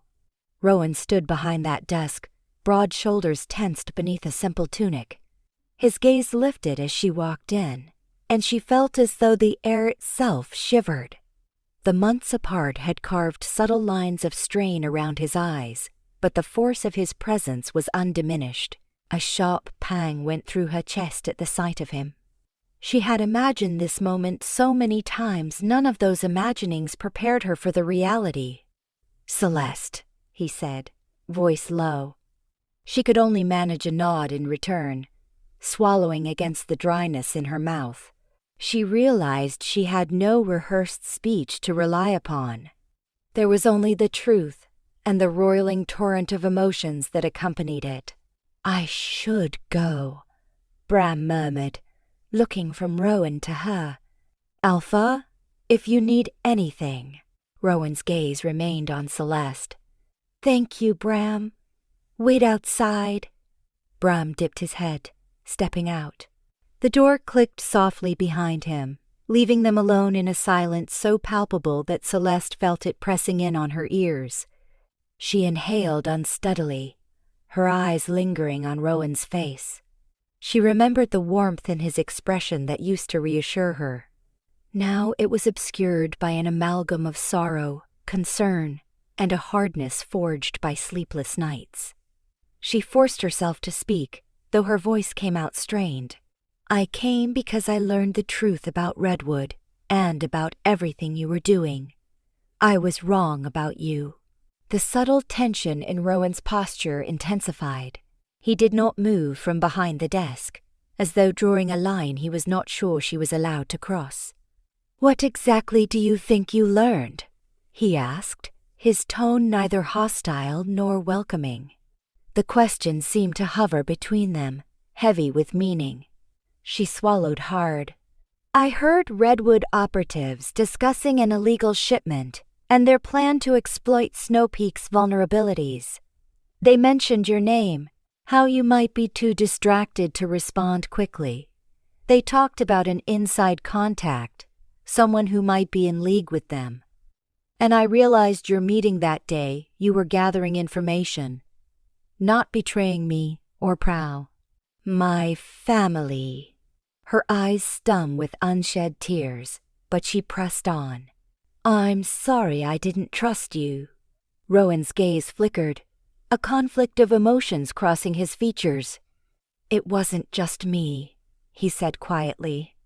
I wanted to protect you from Redwood's threats. They had an old grudge against your family, one they were fully prepared to extend to you if you became part of Snow Peak's leadership as my mate. I tried to keep you out of their crosshairs while I gathered enough evidence to make a decisive move. I never meant to mislead you. She fought against the knot in her throat. I know. I should have listened when you tried to explain. Instead, I rejected you in front of everyone. At the mention of her rejection, she saw a flash of raw pain in his eyes. He ran a hand over his face, as if grappling with the memory. You did. That day it tore something in me. Even if our bond never fully broke, it weakened both of us. I felt it every time I tried to shift or harness my alpha power. He exhaled, shoulders sagging slightly. Part of me wondered if you had discovered some deeper treachery, something so damning that I didn't even see it myself. But then it became clear you acted on assumption. And yet, you never returned, so I stayed away, hoping you might find clarity on your own. Celeste winced, guilt gnawing at her. She took a slow step forward, her hands clenched at her sides. Rowan, I'm dying. The confession spilled out quietly, her voice cracking. My wolf is slipping away. I feel it every day, the way my senses dull, my strength fades. I can't shift without risking collapse. Lydia believes that only facing our bond's truth can save me. That's why I came. Those words crashed over Rowan with visible impact. The stoic mask he wore cracked, revealing deep concern. I suspected. I felt traces of that same decay. The bond was never sealed or resolved. My own wolf is still clinging to what remains. A flicker of anguish raged in his gaze. Why didn't you come to me sooner, if you realized your condition was serious? She bristled at her own foolishness. Pride, fear, stupidity. Her voice lowered. For months, I couldn't let go of my anger. I was so convinced you had sold out my family's honor for some alliance with Redwood. Instead, you were trying to protect me. A ragged silence followed. They simply stood there, two halves of a broken bond, weighed down by regret. Finally, Rowan came around from behind the desk, his steps slow and deliberate, as if he feared she might vanish. She looked up at him, heart hammering in her chest. She recalled the magnetic pull that once drew her so strongly to him. It was still there, though layered with uncertainty. His voice was gentle. What do you want from me now, Celeste? She closed her eyes against the tears threatening to spill. I came because I want to make it right. Not just for me, so I don't waste away, but for you too. For us. The Redwood threat is growing, and I have information that might help you stop it. We can't let them tear Snow Peak apart, especially when they have inside help. And if we can still heal our bond somehow, I want to try. Rowan took a moment to absorb her words. Then his face hardened with purpose. Tell me what you heard about Redwood. She exhaled, relieved to slip into a practical topic. 2 scouts. They mentioned an illegal shipment of contraband scheduled to move through Snow Peak territory under the guise of a trade route. They have someone on our side feeding them details, someone high enough to manipulate or conceal the operation. I couldn't see much else, but I know the Redwood clan is counting on you being distracted. They specifically mentioned your sleepless nights and the tension within Snow Peak ever since the Bond fiasco. Anger flashed in Rowan's expression, though he was careful to keep it focused. That matches with some of the intelligence I've gathered. The trouble is, I haven't been able to pinpoint who among my own is betraying us. and Redwood's alpha is cunning enough not to show his hand unless he's certain he can exploit a crass weakness. Wah! Celeste ventured a step closer. She wanted to offer comfort, but she also sensed the precariousness of her standing. I want to help. Maybe we can work together, like we used to. The Redwood threat doesn't only affect you, it's a danger to us all, even me, out in the fringes. He studied her face. You know what that would require, Celeste? It would mean letting me back in, letting me protect you openly. If Redwood suspects for a moment that you have realigned with me, they might increase their attacks. Whoever the traitor is might target you directly. A ripple of fear coursed through her, but she stood firm. I'm prepared. I'd rather face danger with you than waste away in isolation. For a long moment, neither spoke. She sensed Rowan's wolf stirring in the space between them, much like hers, wounded, longing. Slowly he reached out and touched her chin, tilting her face upward.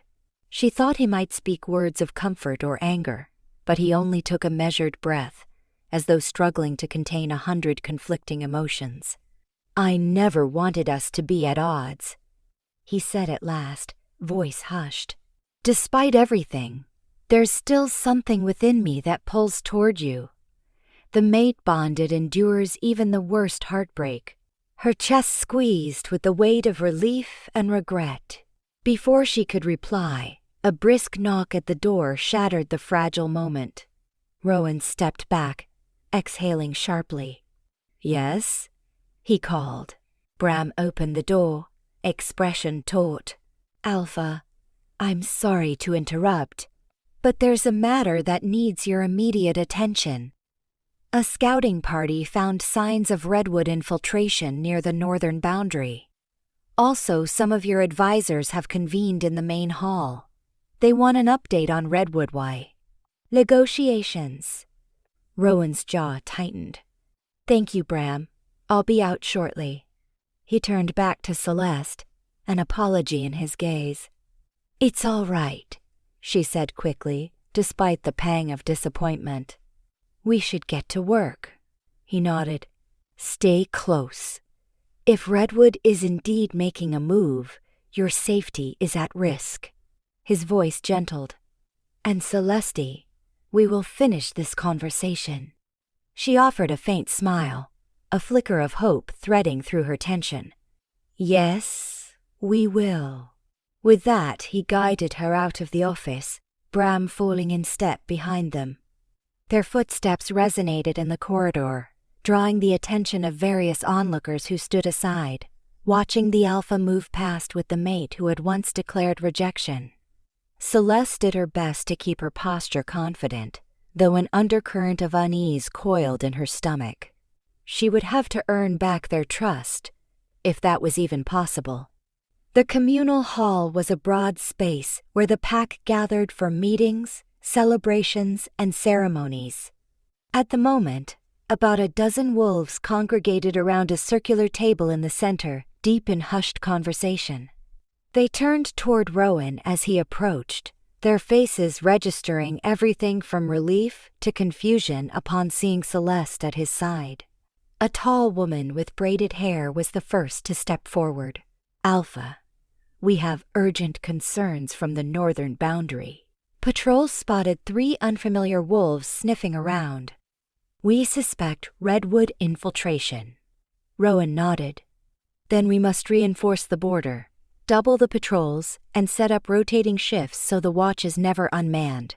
Also, prepare a signal system. If Redwood tries something, we need immediate communication. Another wolf, older, with piercing eyes, cleared his throat. We can handle that, Alpha.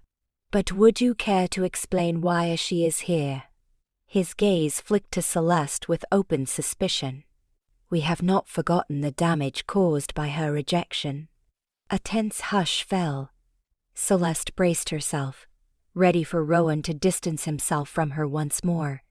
Instead, he straightened his shoulders. Celeste has returned to offer information and assistance regarding Redwood's plots. She has uncovered evidence that Redwood is smuggling contraband through our territory with the help of a hidden collaborator. For our pack's well-being, we need to listen. Murmurs rose around the table. Disbelief mingled with curiosity.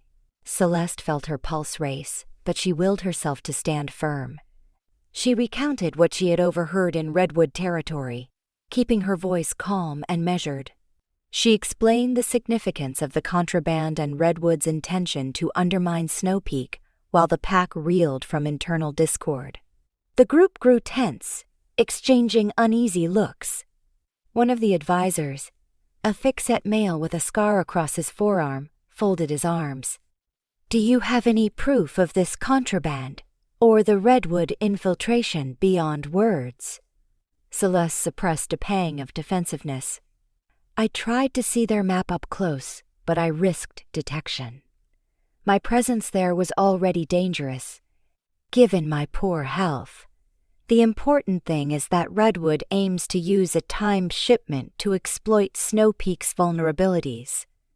If we place watchers in the right areas, we can intercept them. But what of the traitor in our midst?" asked another advisor, voice trembling with concern. "If they can manipulate our own routes, it means they have authority, someone close to the Alpha or the supply lines." A chill darted down Celeste's spine. She glanced at Rowan, whose jaw was clenched with frustration. "We have to identify who among us stands to gain from Redwood's success," Rowan said. "Any of you who have information on suspicious behavior, wolves who have shown new wealth, or a sudden change in loyalty, must come forward." Silence met his words, a heavy hush that underscored the unsettling truth. No one had an immediate answer. The Redwood mole could be any of them, hidden behind a facade of loyalty. Rowan raked his gaze across the assembled faces, as though searching for a flicker of guilt. None betrayed themselves so easily.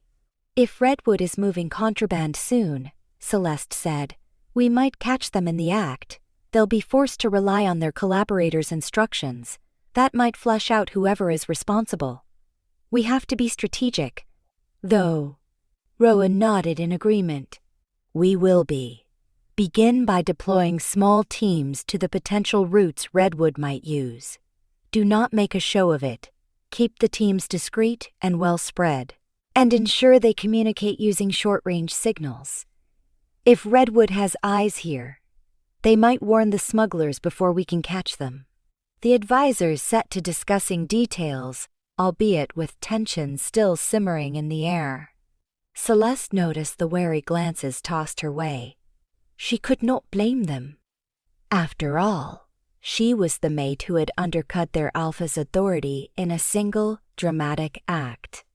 Nonetheless, she participated in the planning, drawing from her knowledge of the forest's hidden byways. Familiar routes from her childhood, once used for local hunts, might be prime spots for stealthy crossings. As the conversation concluded, Rowan signaled for the group to disperse and put the plan into motion. Advisors trickled out in tense clusters, leaving only a few behind, Bram included, along with the tall woman with braided hair and the older wolf who had questioned Celeste earlier. The woman turned to Rowan. "Alpha, do you want us to post an immediate guard for her?" She gestured at Celeste without hostility, but with a certain pragmatic concern. "If Redwood is targeting her specifically," Rowan's expression hardened. "Yes, she needs protection. At least until we know Redwood's next move." Celeste opened her mouth to protest, but something in his eyes made her hesitate. She realized that as long as the Redwood threat loomed, her freedom of movement came with risks. For both her and for him. "I understand," she said quietly. "I won't fight it." He nodded, then turned to Bram. "Handpick a few who you trust beyond doubt. Have them watch over her if she needs to leave the main hall." They should also keep an eye on potential threats around her. Bram inclined his head, looking at Celeste with measured sympathy. Yes, Alpha, I'll ensure it's done. Rowan's gaze flicked back to Celeste. You've had a long day, and your shoulder you should get it looked at. We have a healer who is skilled with injuries. Let her examine you, see if your condition can be stabilized further. Her shoulder still throbbed from Holt's grip, and the dull ache of her weakening wolf was ever present. She relented with a curt nod. All right. They made their way out of the hall, the tension in the corridors thick as onlookers gawked at the Alpha and his once rejected mate walking side by side. Celeste tried to ignore the stares, focusing on the flicker of Rowan's presence that she could sense through the tenuous bond. It was faint, but real, a reminder that they had once been intertwined in a way few could understand. He brought her to a small chamber near the eastern wing of the complex, where a middle-aged woman named Marian practiced healing arts unique to werewolves. Dried herbs hung from the rafters, and a large mortar occupied a corner table. The woman's kind eyes took in Celeste's haggard appearance without judgment. She directed Celeste to sit on a low stool near a modest fireplace. Marianne gently removed the makeshift bandage Celeste had applied to her bruised shoulder. The contact sent fresh waves of pain radiating through Celeste's muscles, making her hiss. Rowan stood nearby with arms folded, tension seeping through his posture. Marianne pressed a paste of ground herbs over the bruising. You'll be sore for a while, but nothing is broken, she said calmly. Then, with a more grave expression, she pressed her palm lightly against Celeste's sternum. Your wolf is weak. Celeste nodded, feeling the watery swirl inside her. Yes. I've tried remedies from Lydia, but it's not enough. Marianne's lips thinned. A bond in conflict can cause extreme deterioration, especially for a female whose acceptance is crucial. If the Alpha never repudiated the bond fully, but she did, the result can be complicated. She looked at Rowan. Is there any chance of bridging the bond's severance? Rowan's gaze lingered on Celeste. We are working on that. Marianne nodded, then turned back to Celeste. Keep taking the herbs you have. I will mix a stronger brew to bolster your wolf's spirit, that it is only a temporary measure. If the bond is not addressed, your condition will worsen. Celeste's throat went tight, but she mustered a faint smile of gratitude. Thank you. Marianne busied herself with mixing a fresh concoction, leaving Celeste and Rowan in heavy silence. The small room smelled of thyme and rosemary, oddly soothing. Finally, Celeste closed her eyes, letting the quiet wrap around her. She was too fatigued to overthink. Pain radiated in her shoulder, her wolf's presence was a flicker, and Redwood's threat was looming. Despite everything, the knowledge that she was no longer shunned by Rowan brought a strange comfort. When Marianne handed Celeste a steaming cup of herbal brew, she gratefully drank it, ignoring the bitter aftertaste. Almost at once, she felt her headache ease a fraction, though her shoulder and chest still ached. Whatever was in the tea carried a mild sedative quality, because she felt her muscles slackening. After weeks of relentless anxiety, the momentary relief was welcome. Rowan cleared his throat. I should speak with my lieutenants about the Redwood infiltration. I'll arrange a guard for you, but I'll need to go. Blinking past the fuzziness creeping into her mind, Celeste tried to stand, only for Marianne to gently push her back onto the stool. You need rest, the healer insisted. Then she looked at Rowan. Alpha, you go on. She can remain here, safe under my watch, until you return. Celeste's eyelids drooped. She parted her lips, wanting to say something, maybe to remind Rowan that they still had much to discuss, but the words came out in a hushed mumble. He leaned in, his expression softening. With a feather-light touch, He brushed a stray lock of hair from her temple, the warmth of his fingertips sending a spark through her. "I'll be back soon," he promised quietly. "Rest. We'll figure out everything else together." She nodded, too worn to argue. A sense of calm that was both comforting and frightening drifted over her. Comforting, because Rowan's presence felt right in some deep part of her soul. Frightening, because it underscored how much she had lost by rejecting him. As he left, she let her eyes close fully, succumbing to an uneasy doze punctuated by feverish visions of redwood ambushes and a flickering bond that glowed like moonlight on the verge of being extinguished. Time blurred. She awoke once, startled by the sensation of someone checking her bruises, only to see Marianne's gentle face. Then she sank back into darkness. When she finally roused fully, the light through the small window had shifted to late afternoon. Her entire body felt numb, yet the sharp edge of pain in her shoulder had dulled. Groggily, she sat up on the stool, scanning the room. She was alone for the moment. Footsteps and distant voices suggested Marianne might be in the hallway. Part of Celeste yearned to stay put in this pocket of relative peace, but her mind churned with the knowledge that Redwood plots were underway. She needed to be active, to help Rowan identify the traitor, to salvage their bond before it was too late. Easing herself to her feet, she opened the door and peered into the corridor. Bram stood nearby, arms crossed, evidently on guard. He offered a small nod, neither warm nor cold. "Feeling better?" he asked. "A bit. Where is Rowan?" "He's in the war room with several lieutenants, discussing Redwood infiltration routes. Advisors are out checking for suspicious activities among the supply lines." Bram's gaze flickered over her face, as if searching for signs of deception or sincerity. Celeste nodded, ignoring her twinge of lingering exhaustion. "Take me to him." For a moment Bram looked as though he might argue, but then he sighed. "All right. Follow me." They wove through winding corridors.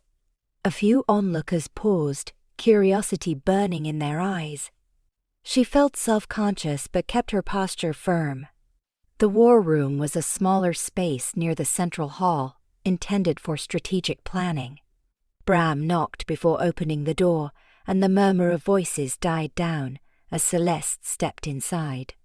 Rowan was standing at a long table cluttered with hand-drawn maps, accompanied by two high-ranking lieutenants. One was the woman with braided hair from earlier, and the other was a younger male with an intense gaze. They all looked up at Celeste's entrance. "Should you not be resting?" Rowan asked gently, though he did not sound displeased to see her. She lifted her chin. "I'll rest when Redwood is no longer a threat, and we've taken steps to fix what's broken." His gaze flickered with understanding. He turned toward the map on the table.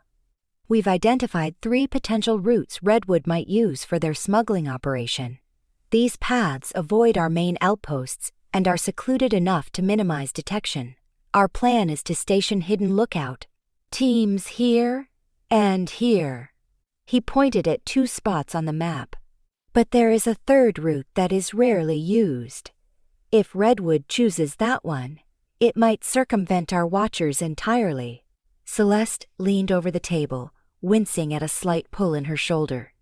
"There is a series of old hunting trails parallel to that third route. It was used generations ago. If Redwood has a map from the time before the expansions, they might realize it exists.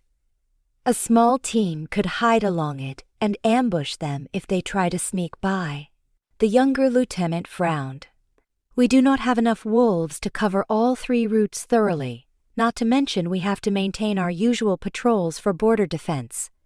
Unless we can confirm which route Redwood will take, dividing our forces too thinly might be a gamble." Rowan's jaw tensed. "We have to cover our bases. Even if we only place a minimal team on that third path, it is better than leaving it open." But who will lead it? Asked the braided hair woman. We need someone who knows the terrain intimately and can adapt quickly. Perhaps I could. I will go, Celeste said, startling even herself with the abruptness of her declaration. All eyes turned to her. Rowan's gaze sharpened. You are in no condition to. She met his stare. I know that trail better than anyone. My family used it countless times for hunts and gatherings. If Redwood tries to slip through, I can guide a small team to intercept them. The younger lieutenant shook his head. With respect, the risk is too great. You are the Alpha's mate, and that alone makes you a prime target. Additionally, your wolf is compromised. Celeste's heart thudded heavily. Exactly. Redwood will never expect me to be there, given my condition. It might provide an advantage. And if I am accompanied by a competent group, I can direct them. I don't need to fight, just to ensure the watchers are positioned correctly. Rowan's eyes flashed with a mixture of concern and reluctant agreement. She sensed his protective instincts warring with the strategic part of his mind. Finally, he exhaled. This operation is dangerous. If Redwood appears in force, a small team could be easily overwhelmed. I understand, Celeste said softly, but we do not have the resources to place large squads everywhere. You need to focus on the two primary routes. Let me take a small unit. Bram could come if he's willing. A couple more of your best scouts, that's all. We would need. A taut silence followed. The braided hair lieutenant looked uncertain, but Bram cleared his throat. I will accompany her. With the right scouts, we can remain hidden, rely on stealth to see if Redwood passes through. If they do not, we remain undetected. If they do, we raise the alarm. Rowan pressed his palm against the edge of the table, expression conflicted. Finally, he nodded. Very well. But if at any point you sense you are at a disadvantage, you must withdraw. Send a signal flare or messenger. Do not engage Redwood alone. He fixed Celeste with a piercing look. Promise me you will keep yourself safe. She swallowed, nodding. I promise. He inhaled slowly, a hint of relief in his posture. We will gather at dusk and finalize the plan. If Redwood is going to move contraband, nighttime is the likeliest window. They spent the next hour poring over the map, discussing how signals would be relayed if Redwood was spotted. Rowan delegated tasks to the lieutenants, instructing them to mobilize their squads discreetly. Celeste offered input where relevant that mostly observed Rowan's leadership. Even weighed down by their personal strife, he was an effective alpha, decisive, calm, and considerate of his wolves. She felt a swell of respect for him, tinged with remorse for how she had undermined him. By the time they wrapped up, the sky outside had shifted to the deep red of late afternoon. People trickled in and out of the war room, finalizing supply lists and weapons checks. Celeste found a moment alone with Rowan by the table, the quiet between them charged with unfinished conversations. You should rest again before nightfall, he said, glancing at her shoulder. The mixture Marion gave you can be taken a second time.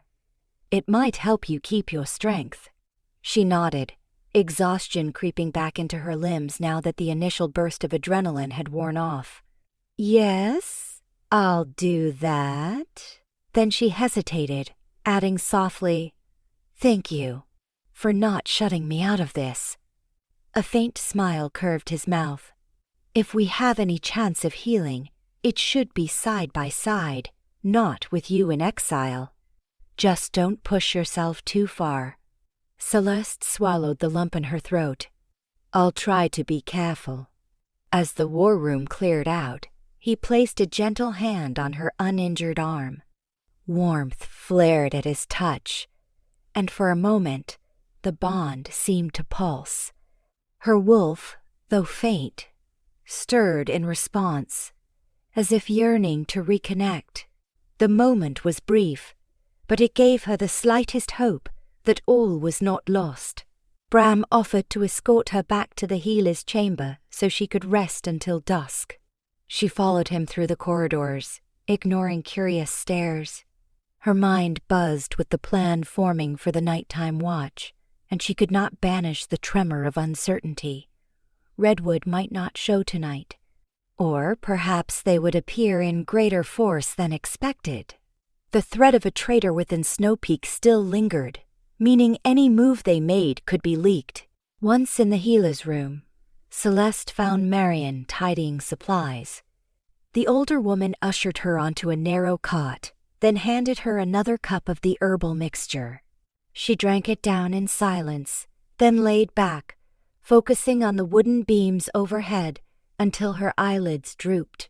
Worry threatened to keep her awake, but the fatigue running through her was too deep. Sleep overtook her, and her dreams roamed between regret and cautious optimism. She saw Rowan standing beside her in a moonlit clearing, felt the tug of their bond resonate like a gentle heartbeat.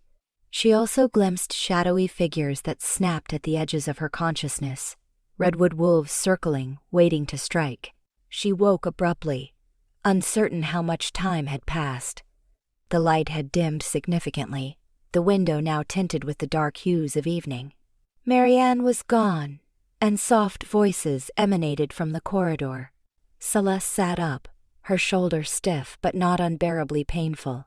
She realized it was almost time. Steeling herself, she swung her feet off the cot and stood. The mild sedation from the herbs had worn off, leaving her mind clear but laced with apprehension. A quick check of the corridor revealed Bram waiting outside, along with 2 other scouts she recognized faintly from years prior. They nodded in greeting. One was a wiry female named Gaia, known for her exceptional hearing, and the other, a compact male named Rowan, an adept tracker. "Alpha wants us to gear up and meet him in the courtyard," Bram informed her. "We will depart under cover of darkness."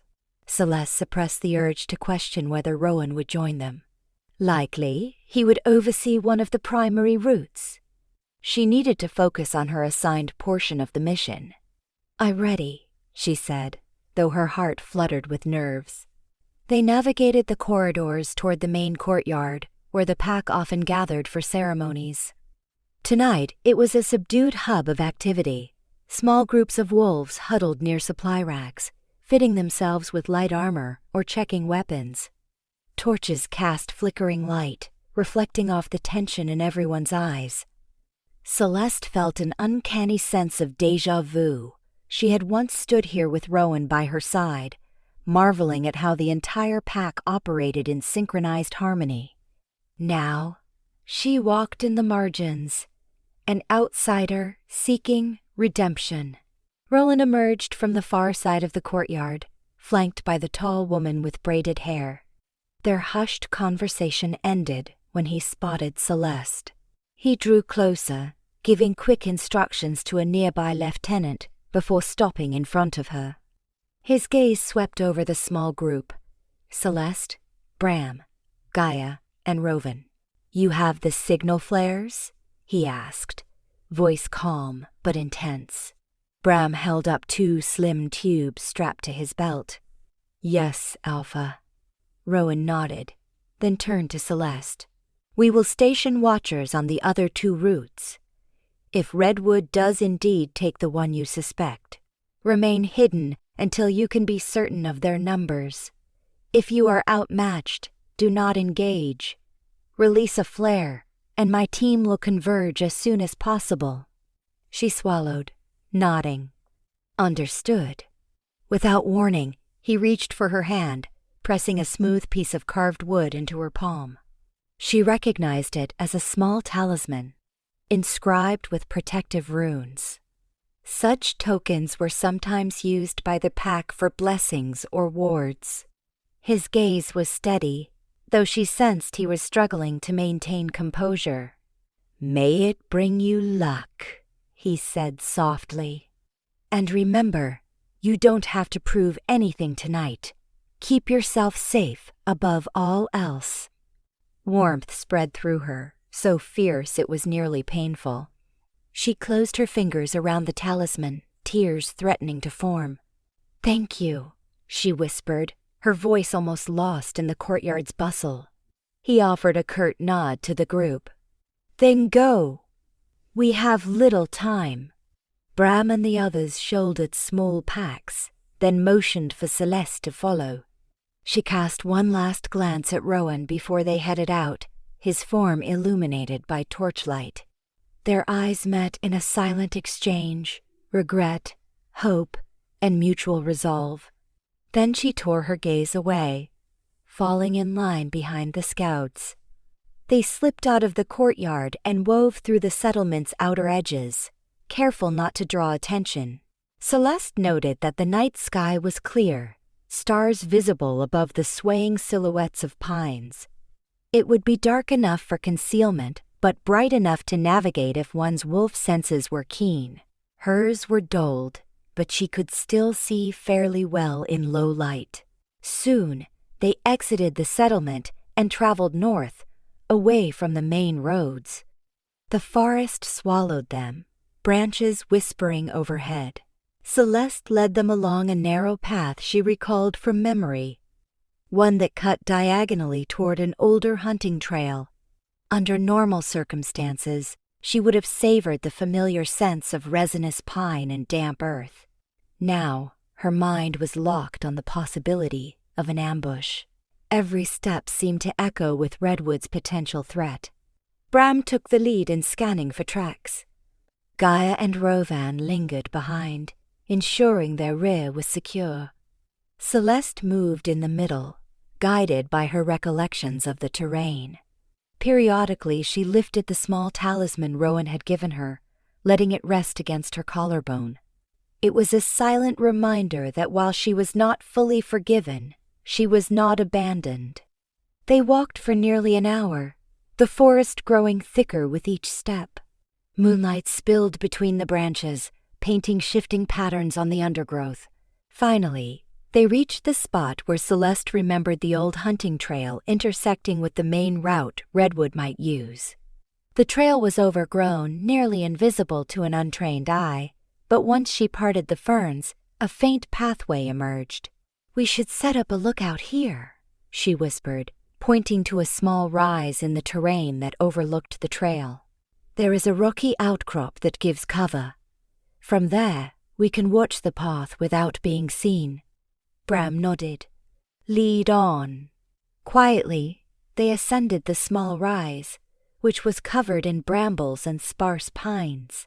Celeste recalled an old stone formation partially encircled by brush. Indeed, upon reaching it, they found a low wall of rock that rose a few feet, enough to conceal them if they crouched. The vantage point offered a decent view of the trail below, where Redwood's smugglers might pass. They settled in, pulling out cloaks and ensuring their weapons were ready. Gaia scouted a bit farther along the ridge to secure an alternate vantage. Rowan moved to the opposite end of the outcrop. Bram stayed near Celeste, his expression vigilant yet calm. The night was still, broken only by the rustle of leaves and the distant hoot of an owl. Time stretched. Celeste's pulse thudded dully in her ears. Her wolf was subdued, but a sliver of heightened awareness remained, fueling her ability to pick out subtle noises in the forest. Occasionally, an errant breeze rustled the branches, making her tense in anticipation of Redwood's arrival. Yet each time, the noise proved to be nothing more than the night's gentle movement. Hours passed with no sign of the enemy. The moon climbed higher, a pale orb partially obscured by drifting clouds. Celeste's muscles ached from holding still. She flexed her injured shoulder, wincing at the ache. Bram gave her a concerned glance, but she waved him off. This was important. no matter the discomfort. Just as she began to suspect they had chosen the wrong route, a soft scuffling noise reached her ears. She froze, every nerve flaring. Bram went still as stone, his breath catching in his throat. He raised a hand to signal Rowan and Gaia. Celeste peered carefully over the edge of the rocky outcrop, scanning the trail below. The forest shadows swayed, and a trio of figures materialized, moving in a tight formation. They were in human form, each carrying a hefty pack. The lead figure periodically glanced around as if wary of watchers, but they made no move to light a torch. Instead, they crept in near darkness. Heart pounding, Celeste nudged Bram and whispered, "We have them." He nodded, eyes narrowed. Slowly, the figures advanced along the overgrown trail. Celeste strained her hearing. As they drew nearer, she caught muffled snippets of conversation. "Should be here soony." The contact said this rowdy safer. Her pulse hammered. The Redwood wolves had come to smuggle contraband, just as she had feared. She exchanged a glance with Bram, who reached for the flare tubes. But then, a soft glow caught her eye from another direction. A single lantern bobbing amid the trees. Another figure was approaching from the west, traveling a parallel path. When the lantern's light fell on their face, Celeste's breath caught. She recognized the individual. It was Oren, the older horticulturalist who tended the gardens near the glen, where Celeste had first overheard Redwood's infiltration talk. Her mind reeled. She had always known him to be quiet, unassuming, even gentle.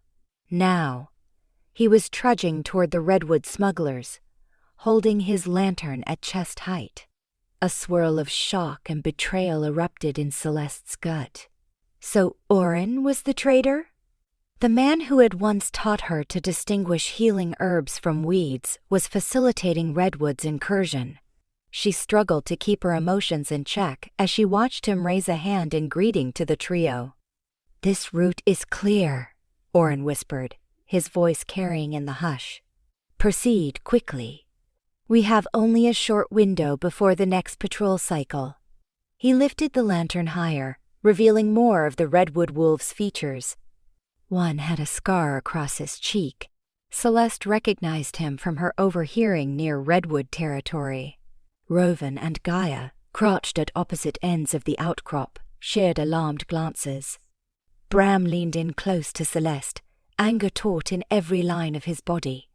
"We must alert Rowan," he breathed. Celeste nodded, her chest churning. "Yes, but not yet. We need to confirm they have the contraband. Let them move a bit closer, so they can't flee easily when we raise the alarm." Bram grimaced but conceded with a quick nod. They waited, hearts pounding as Oren led the smugglers right under their vantage point. Moonlight revealed barrels strapped to their packs. The Redwood wolves looked tense, scanning the shadows. One growled low, "You had best not be lying, old man. Our Alpha expects this run to go smoothly." Oren snorted, "I have no interest in your Alpha beyond ensuring my own gains. Hurry. Take the old hunting trail a quarter-mile south, then cut east toward the pass. You'll be inside Redwood land before dawn, and Snow Peak's watchers will be none the wiser." Celeste felt a flash of rage. She saw no remorse in Oren's face, only cold calculation. Rowan had said the traitor must be someone with authority, enough to manipulate supply routes. As a caretaker of essential crops, Oren had direct ties to trade lines, making it easier to slip contraband onto caravans. Celeste's breath came fast, adrenaline flooding her veins. This was the proof they needed. Bram very slowly raised the flare tube, his eyes on Celeste. She nodded. He squeezed the tube's handle, triggering a bright red spark that shot upward in a burst of light. It crackled through the night sky, illuminating the clearing like lightning. The redwood wolves recoiled in shock, cursing, while Oren spun, lantern swinging wildly. "Hide," Oren snarled, fumbling to extinguish his light. But it was too late. A swirl of confusion gripped the smugglers, who scrambled to find cover or flee. Bram leapt over the rocks with a snarl of challenge, landing between the redwood wolves and the route they needed to escape. Gaia and Rowan emerged from the shadows at the ridge's edges, forming a loose net around the startled smugglers. Celeste's heart hammered as she too slid down from the outcrop, though she fought to maintain balance on her still weakened legs. One redwood wolf lunged toward Rowan, who met him with a swift kick to the stomach. Another dropped his pack, trying to shift into wolf form, but Bram closed in, brandishing a short blade that glinted in the moonlight. A scuffle ensued, punches, snarls, and the scrape of boots on hard earth. Celeste kept her distance, searching for Oren, who had darted behind a clump of undergrowth. She spotted him ducking low, attempting to vanish into the deeper forest. Fury lit her veins. He might outrun them and evade justice for his betrayal. Despite the ache in her shoulder and her wolf's fragile state, Celeste refused to let him escape. Gritting her teeth, she bounded toward him. "Stop!" she shouted, voice crackling with outrage. "Oren, you won't get away with this." He turned, surprise painting his features. Why are you even here?" For a heartbeat, old memories flashed in her mind, images of a kindly elder teaching her how to plant lavender. Now those recollections soured, overshadowed by the realization of his treachery. She advanced, trying to corral him away from the thicker woods. "You're betraying your own pack. How could you do this?" His lips curled in a sneer. "My own pack never truly valued my work. They took my labor for granted, and Redwood offered me more. Wealth, protection, a say in the new power structure they intend to establish. Besides," he added with a scoff, "your alpha is weak, torn apart by his foolish attachment to a mate who wouldn't even stand by him." Rage bubbled in Celeste. She lunged forward, ignoring the protest of her shoulder. Oren tried to sidestep her, but she managed to grab his arm. He twisted, knocking her aside. Pain flared, and she almost lost her grip, but she clung stubbornly to his tunic. They tumbled, rolling across the forest floor. Her vision swam as her shoulder and ribs throbbed, but adrenaline powered her. He managed to free himself, staggering to his feet. "You've ruined everything," he hissed, a wild look in his eyes. "Redwood will claim these lands soon enough. I won't let you sabotage that." Glancing around, Celeste realized the others were still engaged in a tense fight with the smugglers. It was up to her to stop Oren. Her wolf whimpered inside her mind, battered by weeks of strain, but Celeste summoned what little strength remained. She rose unsteadily, crouching low as he advanced. In a desperate move, Oren lunged, aiming a kick at her midsection. She deflected it with her forearm, hissing as pain shot through her bruised shoulder. Acting on instinct, she jabbed forward with her other hand, striking his chest and forcing him back a step. He growled, eyes darting in search of an escape route. A faint rustling behind Celeste announced new arrivals. She caught a glimpse of shapes in the trees, wolves from Snow Peak responding to the flare. Relief burst through her. She only needed to hold him off for a few more seconds. Sensing the tide turning, Oren let out a frustrated snarl and swung a clenched fist at her. She ducked, letting it pass overhead. The momentum threw him off balance, and she swept her leg at his ankles, sending him crashing to the ground. By the time he rolled over, panting, a squad of Snow Peak wolves, led by Rowan himself, converged upon them. Torches lit the forest, illuminating the battered redwood smugglers who were pinned by Bram and the scouts. Oren froze, comprehending that he was fully surrounded. Rowan stepped forward, gaze flicking between Celeste's disheveled form and Oren's trembling figure.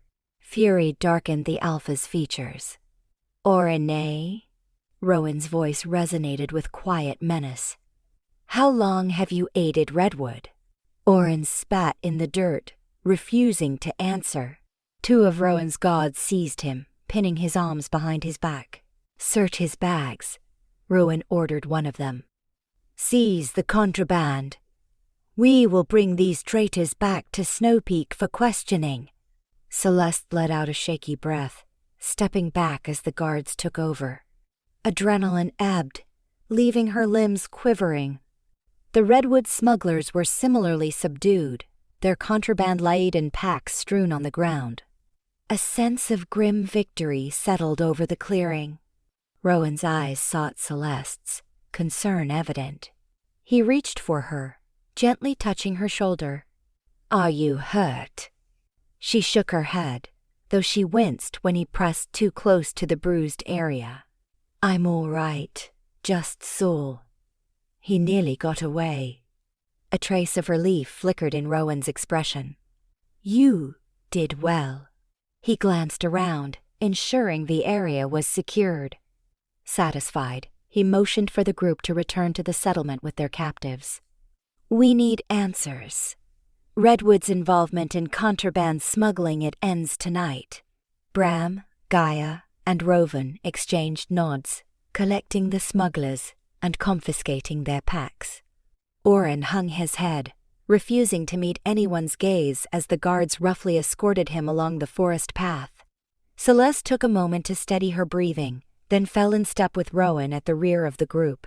Dawn was creeping in, painting the sky with faint streaks of gray and pink. As they traversed the now familiar route back to Snow Peak, exhaustion tugged at Celeste's limbs. Yet she felt a sense of accomplishment. Oren's betrayal was an ugly wound, but exposing him was a crucial step toward safeguarding the pack. More than that, she had proven, at least to herself, that she was willing to stand with Rowan rather than run away. Their ragged party finally reached the settlement's gates. Guards looked on, shocked to see Oren in chains. Rumors would surely spread fast. Rowan directed the guards to escort the captives to a secure holding area. Tired, battered, and spattered with dust, Celeste stood near Rowan in the courtyard. In the growing daylight, she noted the worry etched into his features. But underneath it, she sensed the faint stirrings of relief. He turned to her, voice quiet. "Go to Marianne, have her tend your injuries. I will see to interrogating Oren. Once I know more, we will plan our next move against Redwood." Celeste nodded, too drained to argue. "All right, but Rowan—" She hesitated, searching his expression. "Thank you for trusting me." Something like gratitude shone in his eyes. "You earned it tonight. We'll talk soon." She dipped her head, chest tightening with a swirl of emotion. Then she headed for the healer's chambers, weaving through bystanders who gawked at the unusual sight of Redwood prisoners. Her body throbbed with new bruises, but her spirit was strangely buoyed. She had taken a step back into the pack's world, and into Rowan's life.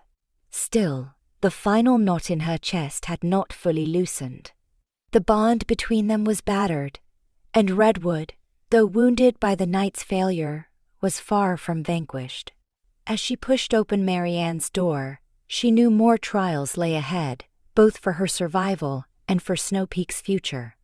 But for the first time in many long months, she believed there was a chance, however slim, that she might reclaim what she had once cast away.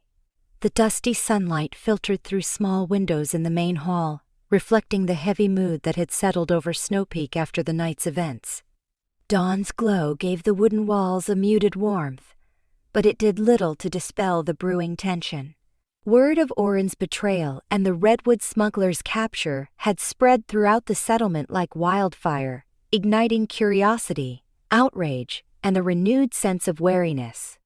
Having spent the night in the healer's care, Celeste awoke to find her shoulder tightly bandaged and her bruises treated with a more potent ointment Marian had concocted.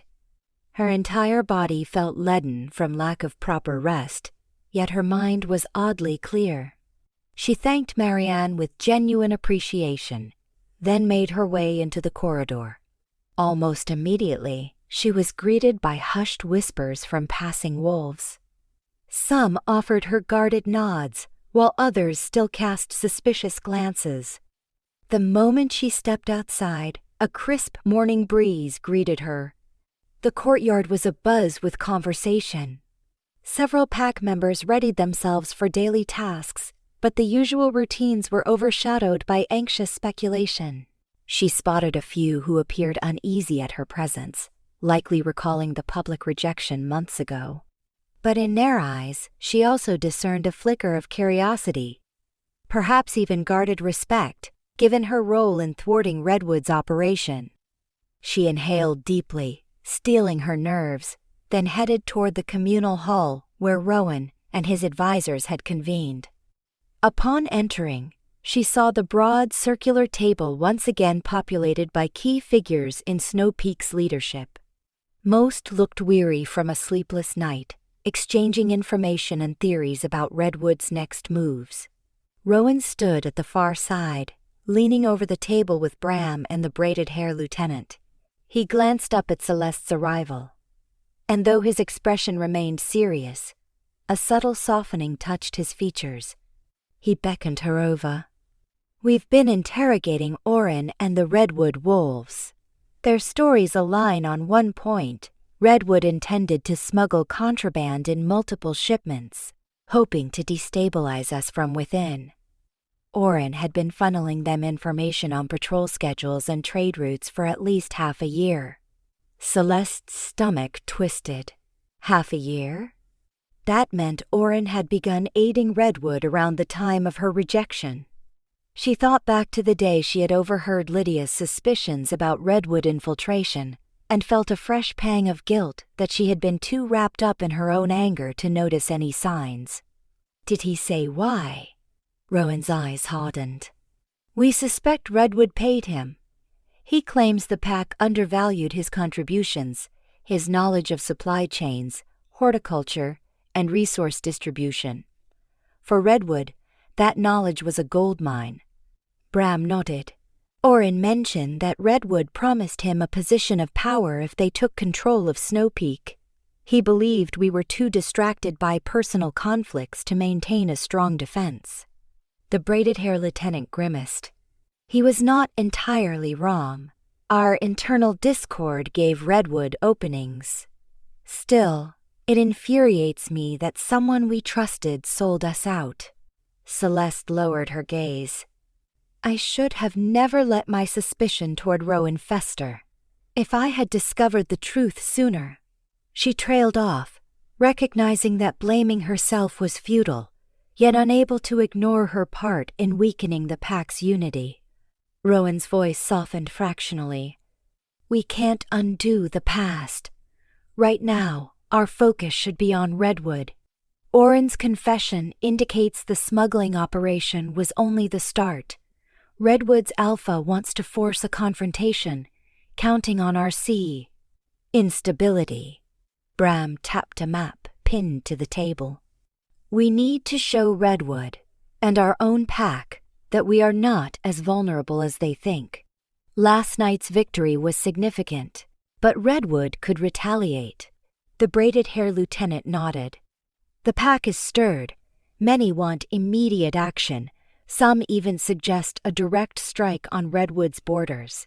But that might be exactly what Redwood's Alpha expects. If we charge in recklessly, we could play into his hands." Rowan exhaled, tension visible in the set of his shoulders. "A strategic approach is best. We now have Redwood operatives in custody. They may reveal more about Redwood's outposts or supply lines. Meanwhile, I plan to address the entire pack to clarify the situation and reaffirm our unity." The Redwood Alpha wants to exploit division. We'll deny him that. Celeste's gaze flicked between them, aware that the weight of leadership lay heavily on Rowan. She could sense his exhaustion, not just from the previous night's physical strain, but from the prolonged emotional toll of their broken bond.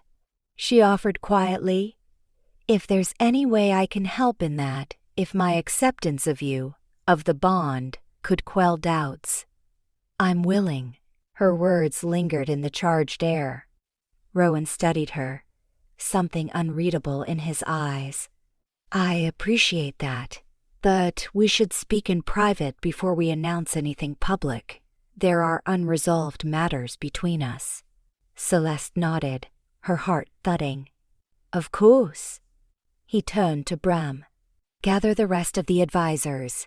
Plan for a midday assembly in the courtyard. We need to inform the pack of Redwood's infiltration. Let them know about Oren's treachery. The truth will spread either way. Better it come from us." "Oh." Bram gave a quick salute. "Yes, Alpha." He and the lieutenant moved off, and Celeste found herself alone with Rowan by the table. She swallowed as tension settled between them. He placed a hand on the worn wood, staring at the maps and notes. "We have a lull in the chaos before midday. Come with me," he said. Not quite a command, but not a mere request. She nodded, following him through a side door that led to a more secluded hallway. The path wound toward a less frequented section of the main building, eventually opening into a small courtyard garden. Stone benches lined a gravel path, and a lone oak tree stretched its branches overhead, offering shade from the rising sun. Celeste remembered strolling here once with Rowan, back when she had first realized he was her mate. She recalled how they had joked about the old oak being older than the pack itself. Now, memories of that day contrasted starkly with the present. They stood near the tree, tension tugging at Celeste's frayed heart. Rowan paused, finally turning to face her. She noticed the faint lines of stress etched around his eyes. "I wanted to talk away from prying ears," he said. "After all that has happened, after everything we uncovered about Redwood, there is still the matter of our bond." She nodded, chest constricting. "I know. I want to fix it, Rowan, if that's even possible. My wolf, she's slipping. I can feel it, like a gap in my spirit that widens every day." His gaze dropped to the ground. "I feel it too. A hollowness in my chest, an ache in my wolf that never fully abates. When you publicly rejected me, I tried to accept it, to let the bond dissolve, but I couldn't. Some part of me refused to let go." A tremor coursed through her. "I know I wronged you. I was so certain I saw betrayal. Maybe I believed Redwood's schemes because I was already afraid of losing you. I gave in to that fear instead of trusting you." She lifted her hand, resting it lightly on his forearm. His muscles tensed beneath her touch, but he did not pull away. "I'm sorry," she whispered. "I will spend however long it takes to show you that I'm sincere." He glanced at her hand, expression torn. "Mending the bond is not as simple as an apology. In werewolf terms, you formally spoke your rejection. Even if I never accepted it, it caused damage that is killing you and draining me." She swallowed, tears threatening to well in her eyes. "What do we do?" He took a steadying breath. "To reclaim the bond, we must hold a sacred ritual. It's rarely performed, an attempt to reaffirm a mating connection that was shattered. It involves acknowledging our mutual regret, re-establishing a vow, and sealing it under the moon. But it will only work if we both genuinely open ourselves to each other. Any lingering anger, any hidden resentment will cause the ritual to fail." Celeste's heart fluttered. "I want that. I want to cast aside every doubt and let my wolf heal. But you have every right to be angry." Do you still want me as your mate, after everything? A faint flicker of pain touched his eyes. He gently reached for her hand, entwining his fingers with hers. The sensation sent a shiver through her. What I want is what fate intended for us.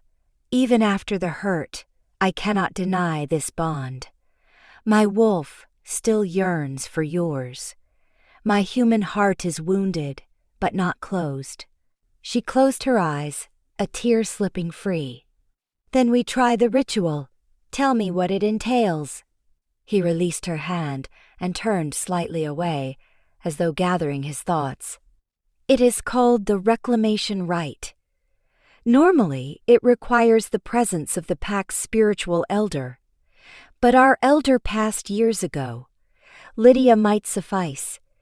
Given her wisdom, we must find a place sacred to our ancestors, somewhere the moon's light can touch us. Together we speak the vow that binds us again, acknowledging the severance and asking for renewal. In the morning, if quote, the bond is accepted, we should both feel our wolves awaken. A quiver of hope ignited in Celeste's chest. When can we do it? Rowan frowned. We are at war's brink with Redwood. The pack is on edge. Still, waiting too long could be fatal for you. We might do it soon, perhaps tomorrow night, but only if Redwood's activity allows us a respite. She nodded, her emotions a turbulent mix of eagerness and trepidation. I'll be ready. And Rowan, thank you. You could have spurned me for what I did. A heavy sigh escaped him. Maybe I should have. But fate does not always give us simple paths. He offered her a rueful smile that did not quite reach his eyes. And I suppose I cannot blame you for Redwood's cunning. We both made choices. Now we have to face them. They stood in silence for a moment, the morning wind rustling the leaves of the ancient oak. She longed to close the distance fully, to rest her head against his chest, to feel the steady thrum of his heartbeat as she had in days past. But caution lingered. The rift between them, while diminished, was not entirely healed. Eventually, Rowan cleared his throat. We should return to the hall. I have a speech to prepare for the pack. I want them to hear you speak as well, if you are willing. Her eyes widened. Me? Why? He turned to face her properly. Because Redwood exploited divisions in our pack, letting the others see that you have come back, that you support me, might help restore unity. Our bond was meant to be a symbol of strength. Reclaiming it openly, or at least showing we are not enemies, could mend some of the damage Redwood caused. Heat rose to her cheeks at the thought of addressing the pack who had witnessed her rejection. But she nodded. All right, I'll do it. They left the seclusion of the courtyard garden, returning to the bustling corridors of the main building.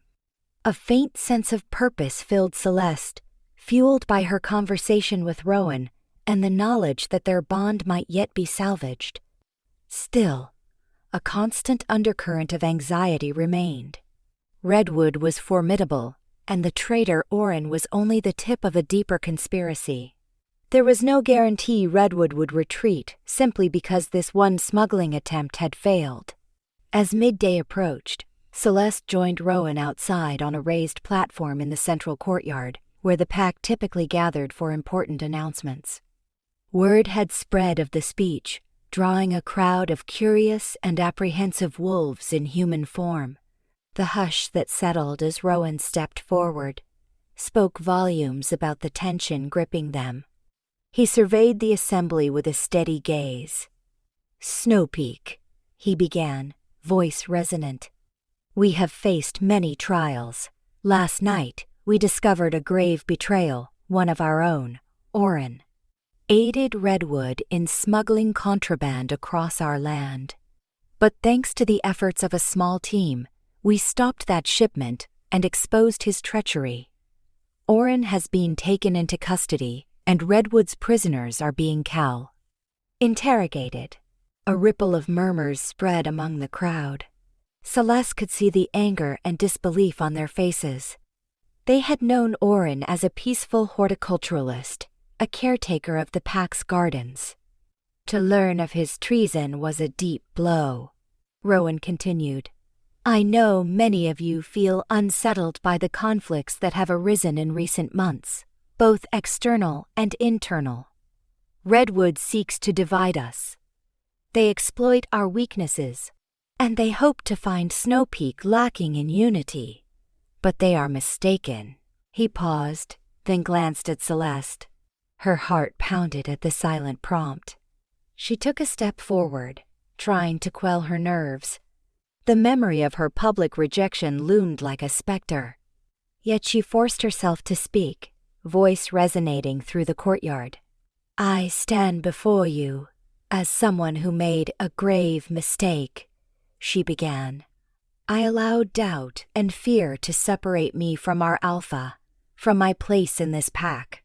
I believed lies about Rowan, lies Redwood was all too willing to let me believe. That deception damaged not only us, but it also, quote, weakened the pack's unity."